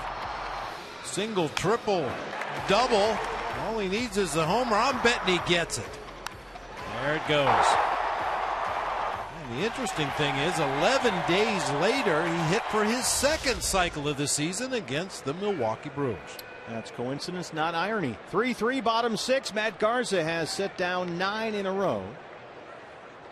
And he'll work to Montero, Hill, and Prado 4, 5, and 6. Miggy so far 0 for 2. He struck out looking his last time up on an inside pitch called a strike by Alfonso Marquez that Miggy kind of had to have a little conversation about. So we'll see if Garza goes back inside in this at bat.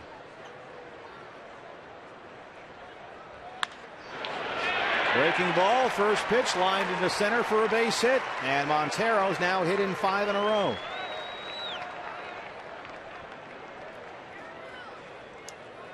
That's just a case of a veteran hitter paying attention to the game. Matt Garza's been trying to steal some strike ones with first pitch curveballs. I mentioned at the top of the show, it's a pitch he doesn't use a lot of, but he'll try to get that strike one with a slow curveball. Miguel Montero's been watching his teammates go to the plate and fall behind in the count 0-1 to that curveball, so he decides he's going to ambush it. Nice job. That's the first hit for the D-backs since Goldie's RBI single in the third. Ball 1 to Aaron Hill, who's 0 for 2.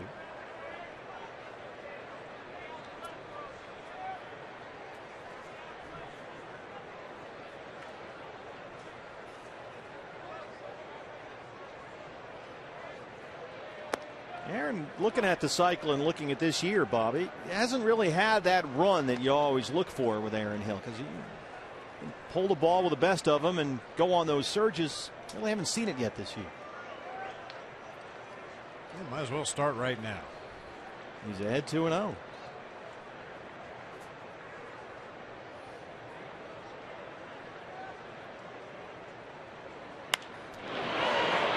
Davison left.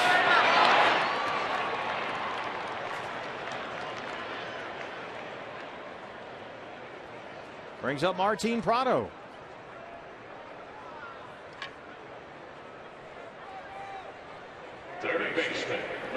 RamTrucks.com pool area. Great night to be out there tonight with the roof and panels open here on June 18th.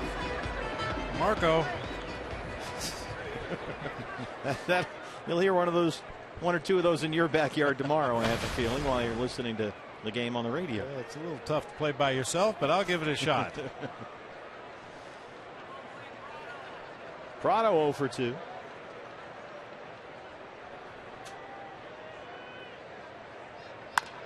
First pitch. Weeks. Segura. Reynolds, they roll it. Twice tonight, Martin Prado has swung at the first pitch. A pair of ground ball outs, including a double play. We are all tied heading to the 7th.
I don't get it.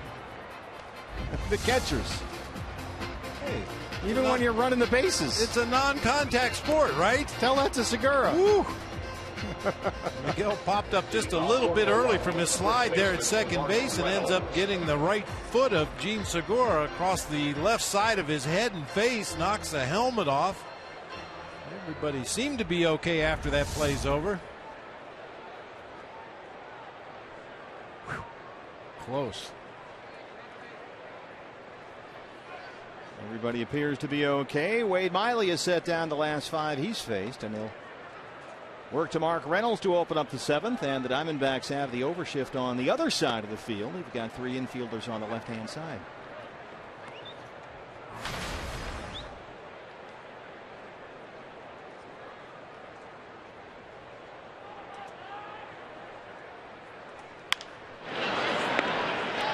Home service for Prado. No way. Well, I asked you earlier why you never see any more pop-up slides.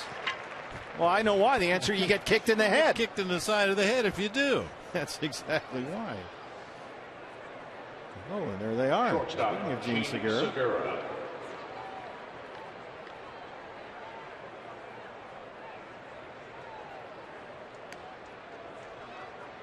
It's just nice to see that everybody can get along after last night.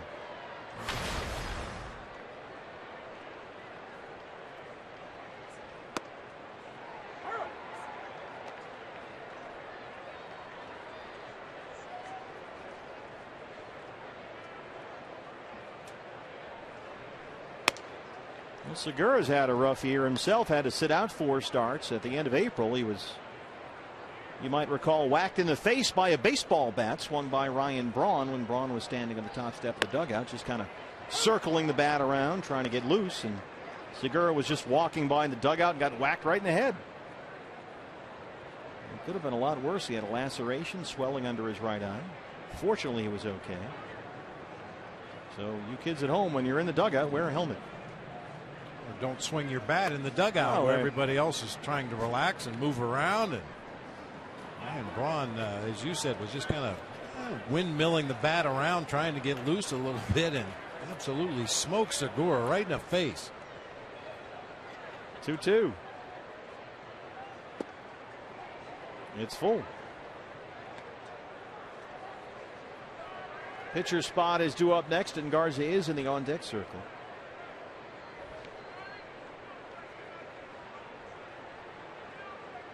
Three balls and 2 strikes.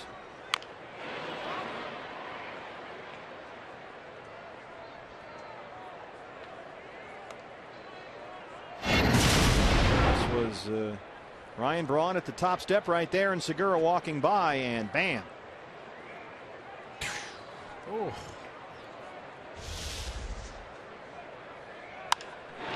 Hard to second, but right to Aaron Hill. Miley has retired 7 in a row.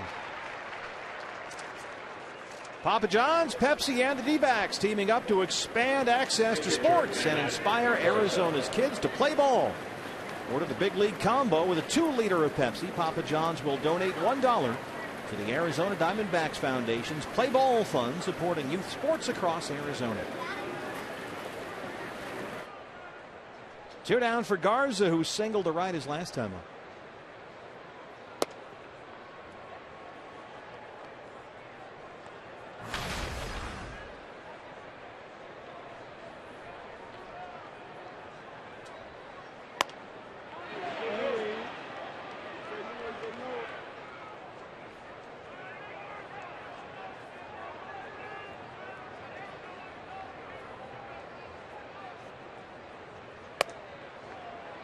Miley behind on the pitcher with 2 outs in the 7th, 3-0.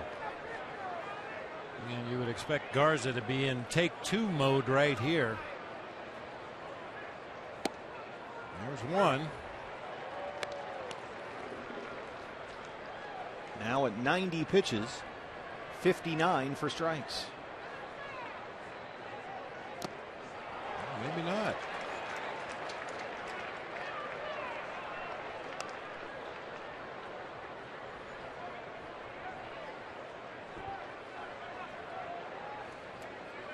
3-2. Bounce to second. 8 in a row set down by Wade Miley. It's 3-3 stretch time here at Chase Field. Brandon Webb joins us when we come back.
Brandon Webb with us here in the Fox Sports Arizona booth. So far, Matt Garza had retired 9 in a row at one point earlier in the ball game. Miley has now sit down 8 straight. Pitchers kind of taking this thing over. Yeah, they seem to settle down. Garza, didn't look too sharp there in the first inning, and overall, Miley's thrown well. Got bit by the home run bug again, which has kind of been his little snake bite, but he's looking pretty good. I know you said something about his slider, and I noticed that same thing. He's got a nice little slider going tonight. A little tighter, a little sharper late break as opposed to that big slurvy slider that we've seen from him at times in the past. Yeah. Brandon, why do you think that along with Miley's strikeout totals as they've come up game to game here, the home runs have come up as well? They seem to go hand in hand. They do. That's a tough question because you would think, and tonight I think he's got 3 caught-looking strikeouts. So he's located the ball well. Obviously, the home run that he hit, I felt like it was a decent pitch. I felt like he pulled his hands in it and almost insided out that pitch out. I just can't believe it went that far. Yeah, Bob said the same thing. It wasn't a bad pitch. Yeah. Looked like it was down and in, knee level, inside corner of the plate. A ball that normally would get pulled to left field, but Davis with a good piece of hitting stayed inside of it, got the barrel on it. David Peralta leads off the 7th against Garza. He is 1 for 2 with a single back in the 2nd. Garza took a whole lot off there, and he's ahead 0-1. Peralta, an RBI last night, had 2 hits in Monday's series opener. Slow roller to Ricky Weeks. Peralta made it close. Nice hustle up the line. 1 away. Good.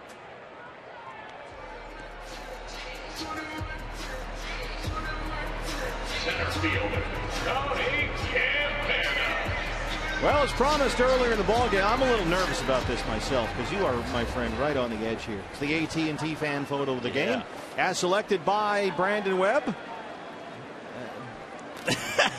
It's a possum. Webby. It's a hedgehog, guys. Webby, come on. That's cute. Oh man, I can't listen. I can't help you if you won't help yourself. Oh man, I went back down the ratings.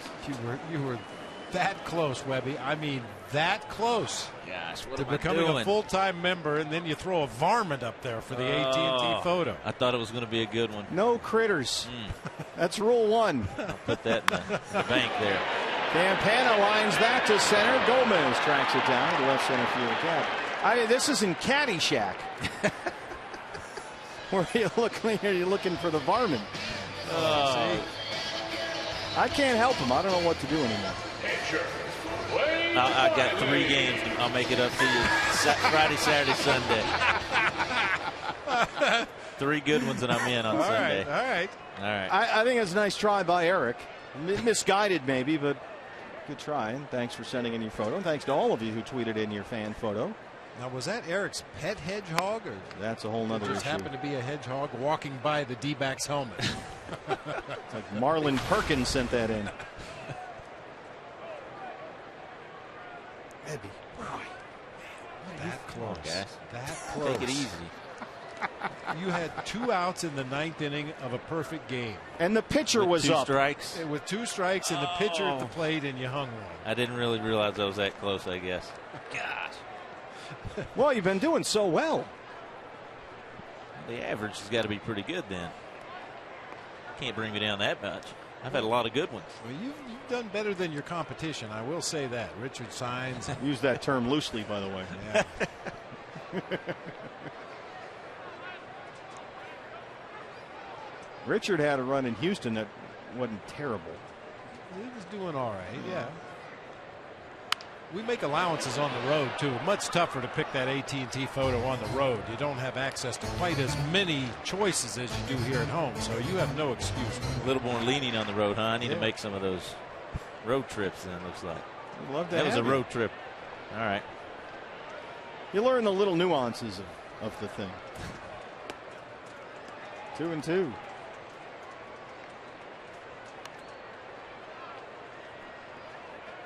And everybody tonight seems to be getting along well down on the field. That's always nice to see. No leftovers. Yeah, get it over with and done, and just play. That's how it should be. If only picking the fan photo was that easy.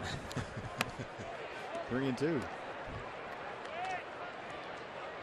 So you thought this broadcasting gig was easy? Yeah, this is a tough gig. I'm telling you. Man. Not just anybody can stroll in here and take a seat. Did it go like this after he pitched badly in the office? That's what I want to know. I know that hardly ever happened. It never happened. Yeah. Well, we'll look for you in Diamondbacks Live after the ball game, and we'll let you know. All right, I appreciate it, guys. Thanks.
Of the last 15 D-backs he's faced, he is rolling along after a rocky start. And Wade Miley pitching very well as well. Miley has retired the last 8 Brewers, and really the only blemish on the record, the Davis home run, the 3-run shot that tied it in the 4th. Nice bounce back outing by Wade Miley. Even when he's pitched well lately, he hasn't been his typical dominating ground ball self. Good to see him keeping that ball down today. Even the home run wasn't a bad pitch, down and into Chris Davis. Our Gila River game summary: Davis's 3-run shot tied it in the 4th. After the Diamondbacks got 2 in the 1st and 1 in the 3rd. RBIs by Owings, Hill, and Goldschmidt. And Ricky Weeks, the leadoff man, leads off the 8th. He's 0 for 3.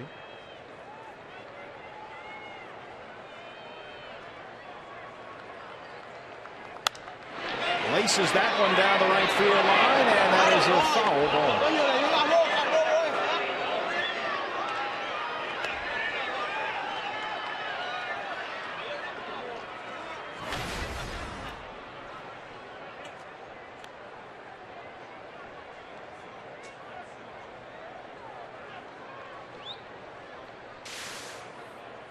Boy, there was a time when this guy was a fearsome hitter. He's still pretty good, certainly, but he put up some numbers that would just make you scratch your head. You forget he was the 2nd overall pick in the 03 draft out of Southern University, where he set an NCAA Division I record, a career batting average of .473 in college. But he looks at strike 3, and there's 1 out in the 8th. 7 strikeouts for Miley.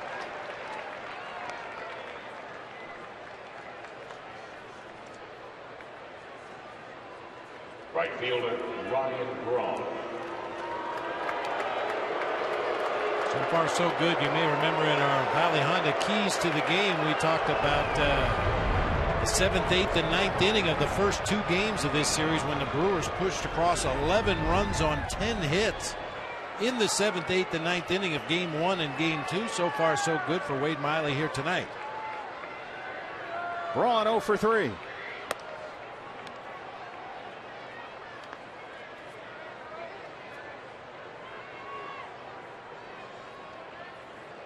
It'll be interesting to see what kind of a hitter Ryan Braun is moving forward here. Still having a very good year. Came into the ball game 284 and 10 homers. But he's guaranteed Almost $120 million still. So they have a lot on the line, a lot invested in this guy.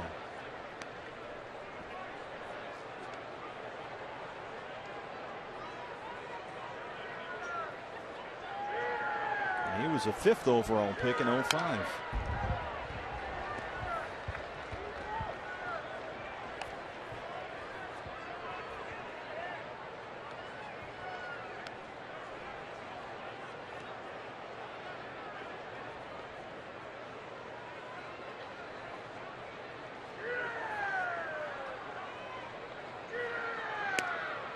Called strike 3. 8 strikeouts for Miley. 2 down in the 8th.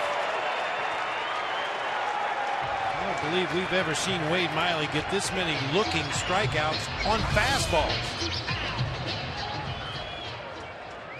Borderline at best down and in, but we saw Ricky Weeks freeze up on a fastball in the middle of the plate. That time Ryan Braun couldn't pull the trigger on a fastball in a 2-strike count. I got 5 of his 8 strikeouts are looking. Lucroy walked in the 1st, singled and scored in the 4th.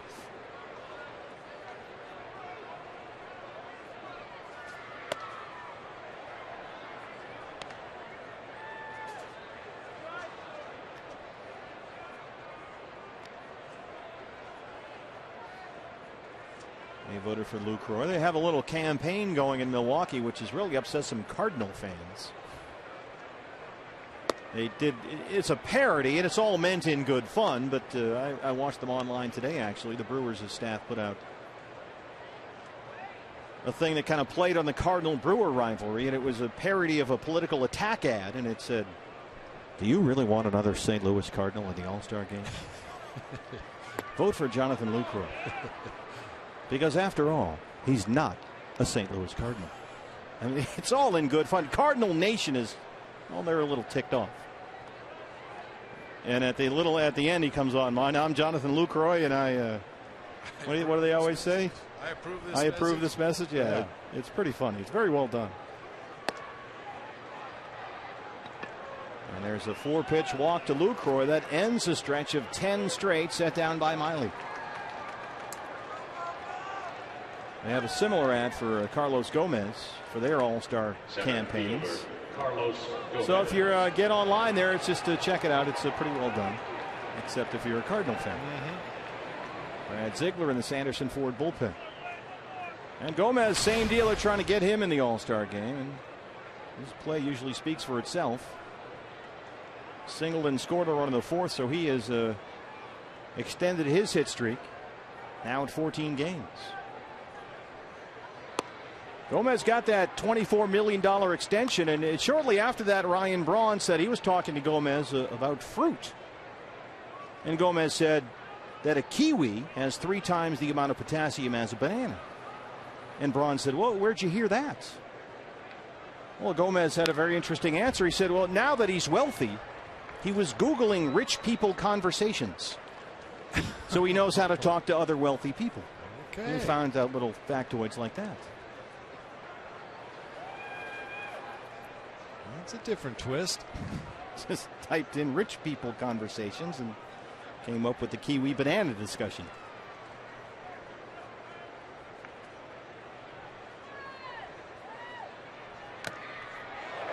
You will still occasionally get that. That's the old Carlos Gomez that they saw at the Mets and with the Twins. The undisciplined wild guy that every once in a while just kind of falls on his face.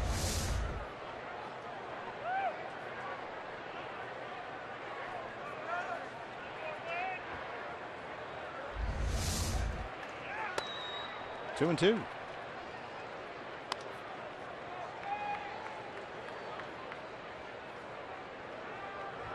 Every time I hear something like that about a guy that just signed a big contract, it reminds me of Don Baylor and his great quote, "Money doesn't come with instructions." Well, Gomez, he plays with flair and it upsets some people a little bit, but he says emotion is good for baseball. He says this is not 1970, this is 2014. And you're supposed to have some fun out there without showing guys up, but still runs into problems occasionally. 3-2, 2 outs. Lucroy will be off from first with a pitch. There goes the runner. It's in the dirt, ball 4. Back-to-back 2-out walks for Miley in the 8th.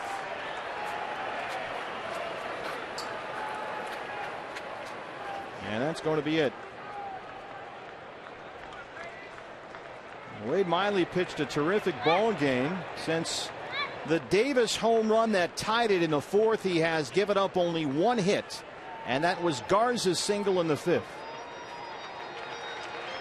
He leaves with 8 strikeouts, responsible for 2 runners. It's 3-3 in the 8th. Back after this.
What do you think Wade Miley did tonight? I thought he did a real nice job tonight. I liked his stuff. I like the fact that he was down all night long. Made very few mistakes above the middle of the thighs where the Brewers could get really good swings on it.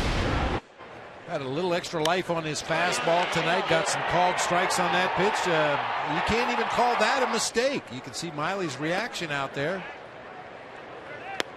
Fastball down and in that Chris Davis was able to golf out of here to right field. Other than that, just a tremendous outing by Wade Miley tonight. Gave up only 5 hits, walked 4, struck out 8. However, he is responsible for 2 runners on with 2 outs. And Brad Ziegler is in to work to Aramis Ramirez. There's strike 1. You've got Lucroy, the runner, at second, and Gomez at first. Ziegler a chance for redemption after the Lucroy grand slam last night.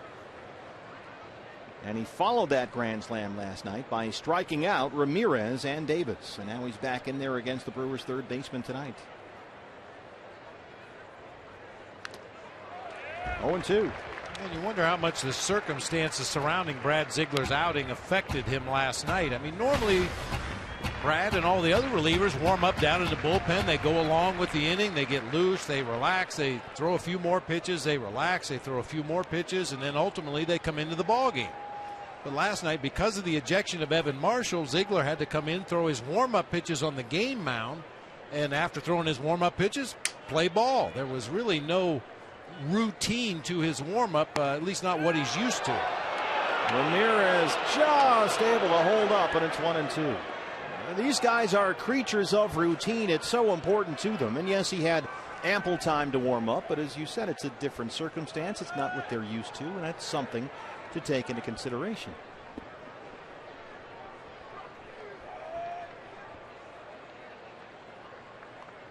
One ball and 2 strikes. Got him, and Ziegler strands 2. We're still tied. Home half of the 8th coming up.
Always Varman free. There's Jack Magruder. Takes a closer look. He'll take a closer look at last night's dust-up. Webby's pictures at it again. Randy Hill takes stock of the latest Suns draft rumors, and you'll get post-game analysis and reaction from the Diamondbacks clubhouse only on FoxSportsArizona.com. All the online local sports and varmints you can't find anywhere else. Well, you know how tough it is to get rid of those varmints. Bill Murray had all kinds of problems in Caddyshack, and now we've got Webby's hedgehog all over our telecast. Freeze gopher. Gerardo Parra will lead off the bottom of the 8th against Matt Garza. Garza at 92 pitches right now. 67 for strikes. Gerardo Parra tripled and scored to lead off the ball game for the D-backs. He's 1 for 3. And a pair of hits last night.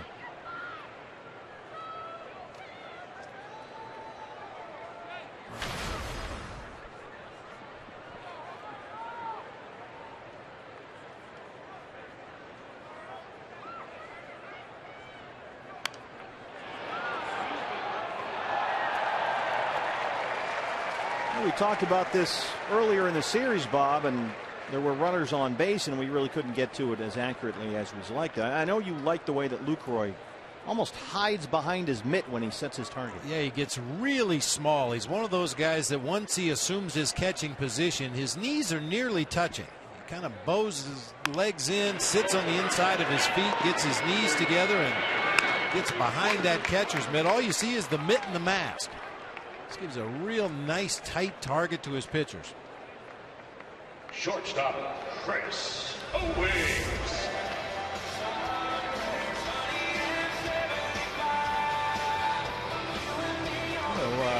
Back in the day, Bob Boone was a guy that used to sit similarly. His upper body was a little more upright than Lucroy. Lucroy kind of leans over a little bit, but Bob Boone would give his sign to the pitcher and then just drop down on the inside of both feet, put those knees together, and really get low, give a tremendous target.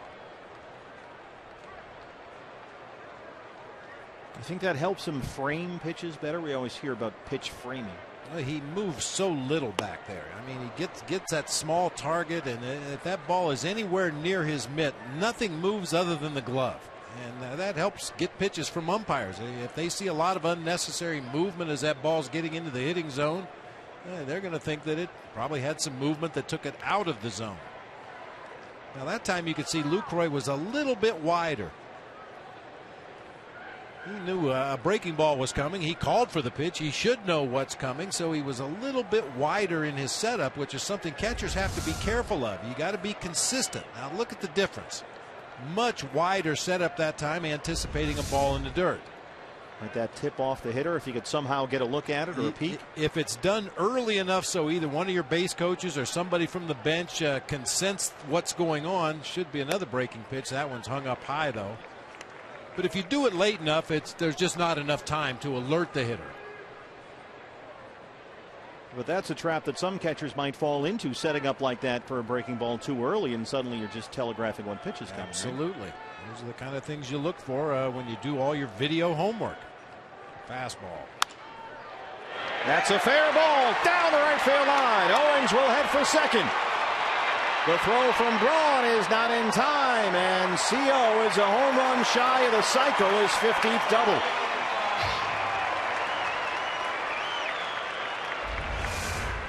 Right inside that first base strike. I'm not sure if that was by design or just a tardy swing, but whatever, it's a great result for the Diamondbacks. Down into the right field corner. Braun's throw nowhere near the bag at second. CO in scoring position for Goldie. And he's our APS Energy All-Star. Just needs the home run. We've seen him come one hit shy of the cycle. It seems like a whole handful of times already this year. 3 for 4. And the go-ahead run is in scoring position. 1 out for Paul Goldschmidt. An RBI single in the third. In fact, since Goldie's RBI single back in that third inning, the Owings double is only the second hit allowed by Matt Garza. As Will Smith is up, we might see him for the third time in the series. Strike one.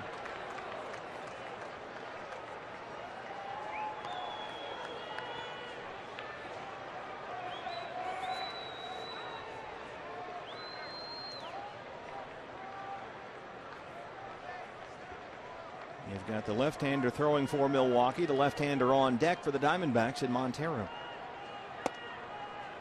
A ball and a strike.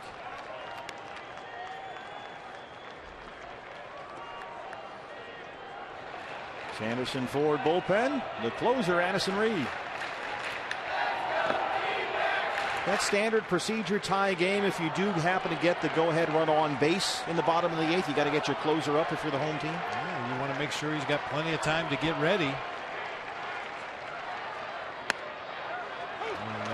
Occasionally innings can go quickly. You know, for example, Goldie gets a base hit, scores Chris Owens. Diamondbacks take the lead, and then Miguel Montero comes up and swings at the first pitch and hits into a double play. You better be ready to come into the ball game. So it's a pretty much standard operating procedure in a tie game to at least get him up playing catch and along with the inning. And as you get closer to scoring a run, you start throwing more in earnest.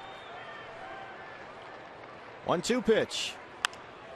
Check swing, roller to second. 2 down, Owens to third.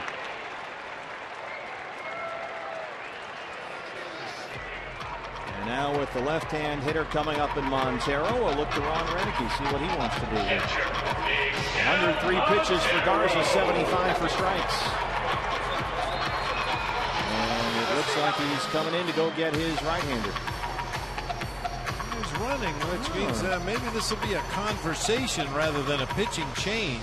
Smith is ready to go down in the bullpen for the lefty-on-lefty matchup, but just based on the way Renicky popped out of that dugout, I think this is more of a strategy meeting. Do you want to go ahead and walk Montero and go after Aaron Hill in the on-deck circle? Do you have a game plan on Montero where you think you can get him out here? Don't forget Montero along with Aaron Hill and Parra, all D-backs hitters with career averages better than 400 against Matt Garza. So the matchups don't favor Milwaukee, and that's going to be it for the Brewers starter. Pitching change, 3-3 ball game. D-backs have the go-ahead run at third with 2 outs. Back after this.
With the game tied and the go-ahead run at third with 2 outs, and on for the third time in 3 games in this series is the left-hander Will Smith. He pitched last night and tossed a perfect 7th inning, an inning that ended with a strikeout of Miguel Montero, and they'll face Miggy here with Owens at third and 2 outs. Good numbers across the board for Will Smith. If you look at the stat sheet, the one thing that kind of does jump out at you a little bit, he's uncorked 4 wild pitches in just over 33 innings of work.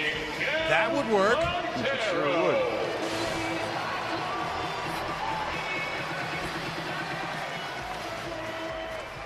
So Owens at third, 2 down, Smith and Montero.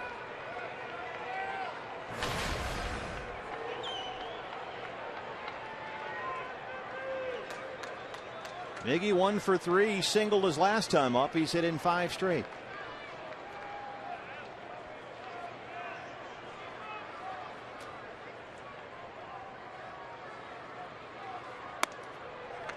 Strike one. Remember when he struck out looking in the third, there were a few lookbacks during the at-bat to Alfonso Marquez.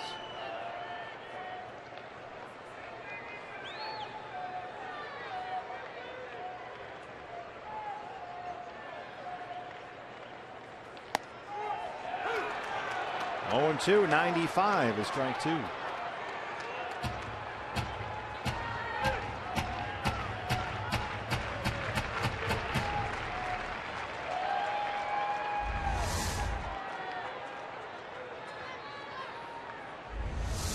Been a wide zone both ways all night for Alfonso Marquez back there. I mean, that Paul Goldschmidt at bat, he ended up grounding out to second base on about a half check swing, but had 2 strikes on him, and neither one of them was close to the strike zone.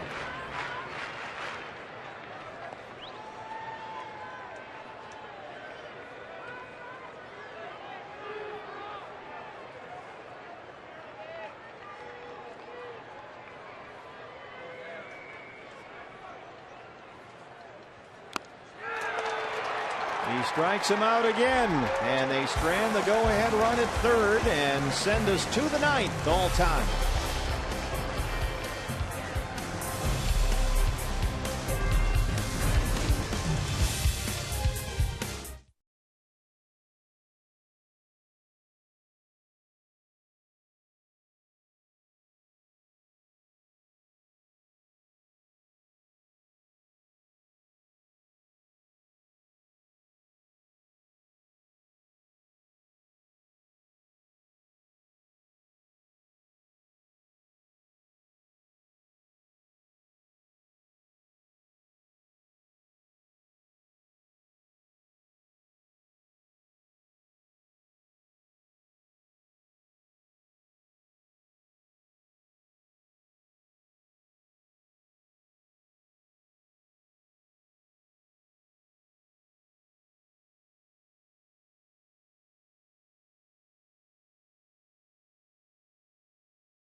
Broadcast on Saturday for you. Fans and viewers, you'll be able to join the D-backs efforts to vote Goldie into the All-Star game.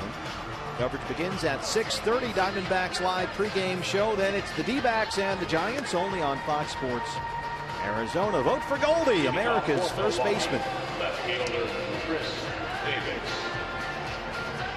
And you can do it at the ballpark. Don't forget the 2014 Major League Baseball All-Star Game, July 15th on Fox from Target Field in Minneapolis. And Goldie's numbers say that he should be there. But then again, his numbers last year said he should have been the MVP. So keep voting. He certainly should have received at least one first place vote. It would have been nice, yeah. One would have been good. Not 5th or 6th like a couple of Cardinal writers. Chris Davis leads off the 9th. He's got the big hit for the Brew Crew tonight. Chops that one foul. A 3-run homer in the 4th that tied it up. And with right-hander Tim Wilson starting for the Giants on Friday, those numbers may be even better by Saturday. Yeah, this was the opposite field home run by Chris Davis. It gave the Brewers their 3 runs in the game.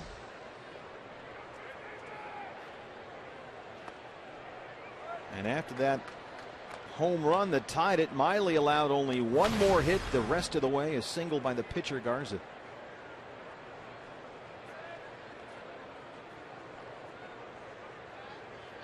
Miley walked 4 and struck out 8.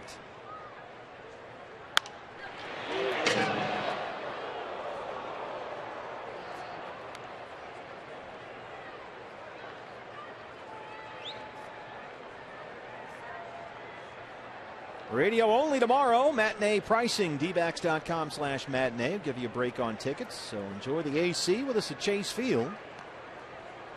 If you can make it, listen to the Governor and Tom Candiati on the radio, 98.7 FM. 1-2. Got him. 2 batters, 2 strikeouts for Ziegler.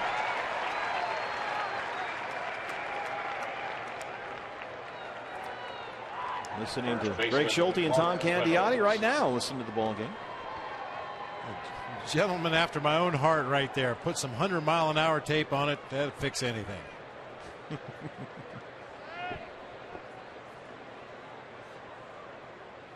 Mark Reynolds. Reynolds does not have a base hit in this series. Hits it in the air, right center field, playable for Parra.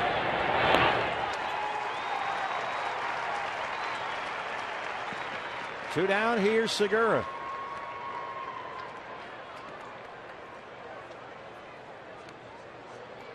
Shortstop, Gene Segura.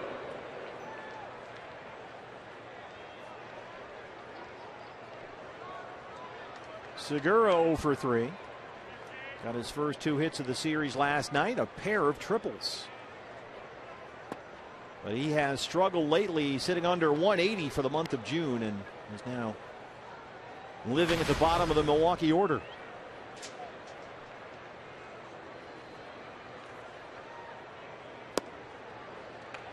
Two 2-0. And the wheels are turning. Lyle Overbay, a left-handed hitter in the on-deck circle, would hit for the pitcher spot. And with that in mind, Kirk Gibson has his lefty, Joe Thatcher, up and ready to go in the bullpen.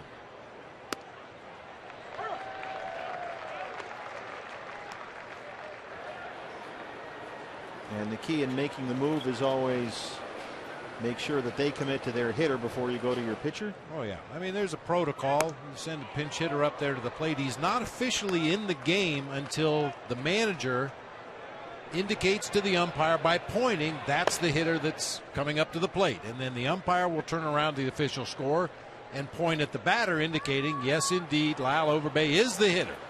And at that point, Kirk Gibson can make the appropriate counter move. By going to a left-hand pitcher, forcing Renicky to either have the lefty-lefty matchup at the plate or burn Overbay and replace him with a righty. And that has occasionally happened too. If you've got a fully stocked bench, which the Brewers do not, they've only got 4 players available on their bench tonight. Occasionally you'll burn a player to get a favorable matchup. Send Overbay up there, Gibby goes to Thatcher in the bullpen, and then pull Overbay back for a right-handed hitter. Brad Ziegler works a 1-2-3 ninth. He struck out 3 of the 4 he faced tonight. CenturyLink, your link to what's next. Bottom of the 9th for the D-backs. Hill, Prado, Peralta.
by Lucroy last night. Brad faced 4 hitters, struck out 3 of them, worked a 1-2-3 ninth. A look on Fox Sports' Phantom Cam. It's Chaz Roberts Air Conditioning cool play of the game. For Milwaukee, now pitching number 53, Brandon Kinsler. It looks like it hurts in full speed. It really looks like it hurts in Phantom Cam. New pitcher for the Brewers. We saw him last night, just like Will Smith. This is the right-hander Brandon Kinsler. He worked a perfect 8th inning last night. Got Prado, Peralta, and Owings. He'll face Hill, Prado, and Peralta here in the ninth. 3-3. Brandon Kinsler has not been scored upon in his last 6 appearances.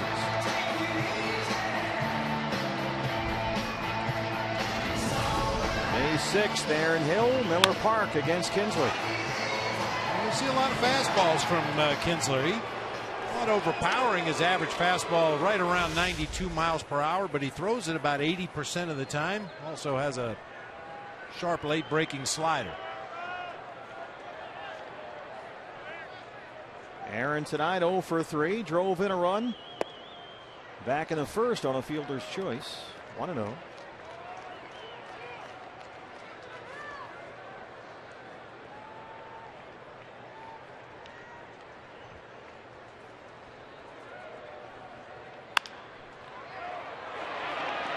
Segura, long throw. Got him.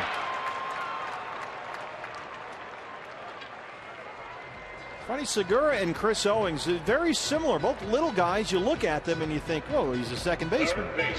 But they both play shortstop. They both have big arms. They both have good range over there. Body control, very strong arms. Martin Prado hit into a double play his last time up. He's 0 for 3.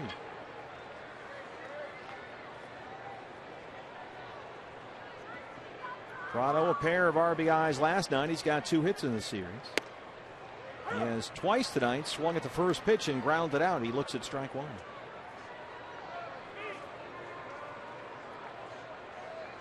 Kinsler struck him out looking last night.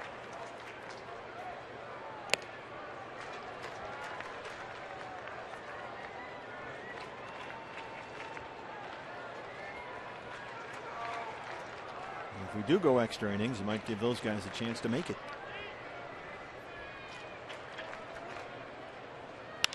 Well hit, left center field. It's off the base of the wall. Prado hits for second. And he'll stop there with a 1-out double. Martin Prado, his 12th double, winning runs at second with 1 out in the ninth.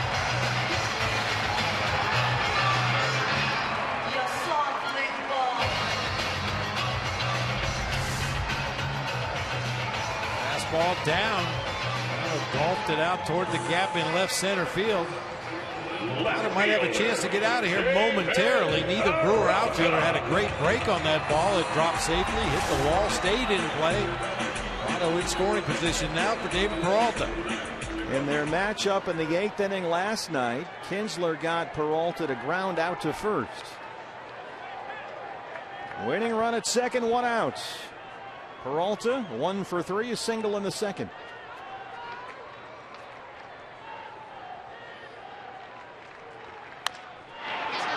Bounce to first, Reynolds. Kinsler gets over to cover, Prado to third, 2 outs.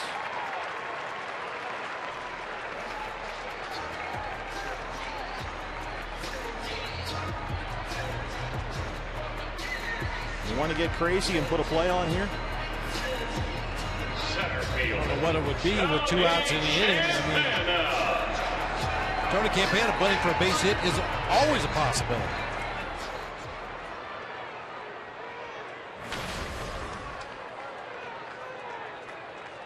Oh for 3.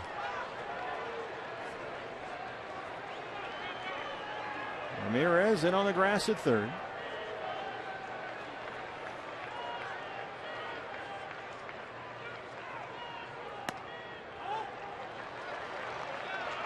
With 1 out in the inning, you might think about a safety or suicide squeeze in this situation, but with 2 outs in the inning, Tony Campana is just up there trying to do the best he can to find a way to get that runner home from third, whether it's trying to drive the ball for a base hit or bunt his way on. That one is into center field, and the D-backs won it.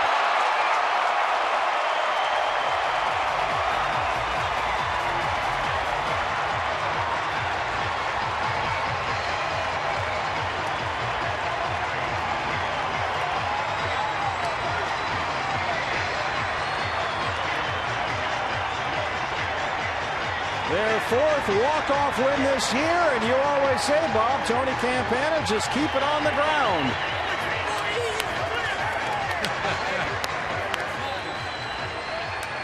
To have mixed feelings about coming up with a game-winning base hit in the bottom half of the ninth inning. You're going to get a shower. You're going to get a dirt bath here in a minute. You're going to end up with a bucket on his head.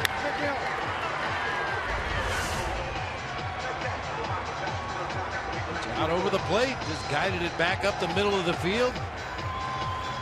Game winner. Pass to diving Ricky Weeks at second. Martin Prado after his one-out double home from third. And Tony Campana has his first walk-off hit. And the D-backs are walk-off winners for the fourth time this season. Let's go down to the field. Jody Jackson.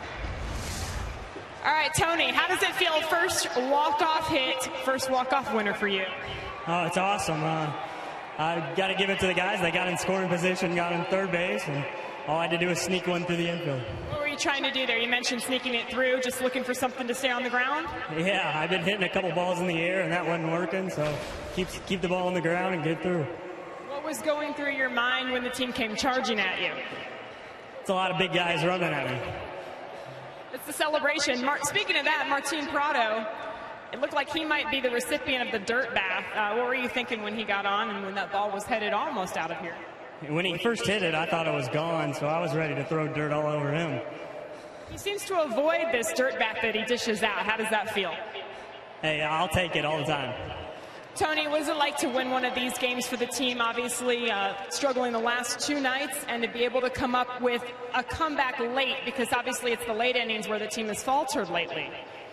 Yeah, I think it's big for us to fight the whole game and just find a way to win. What about you personally, finally, just to come back and get a chance here? You were up earlier in the season. What did you work on, and what do you look to do with this opportunity? I just try to spark the team any way I can. Tony, thanks so much. Thank you. Tony Campana, guys, back up to you. All right, Jody Jackson, thank you very much. Coming up in a matter of moments, Diamondbacks Live, presented by CenturyLink, will roll out officially.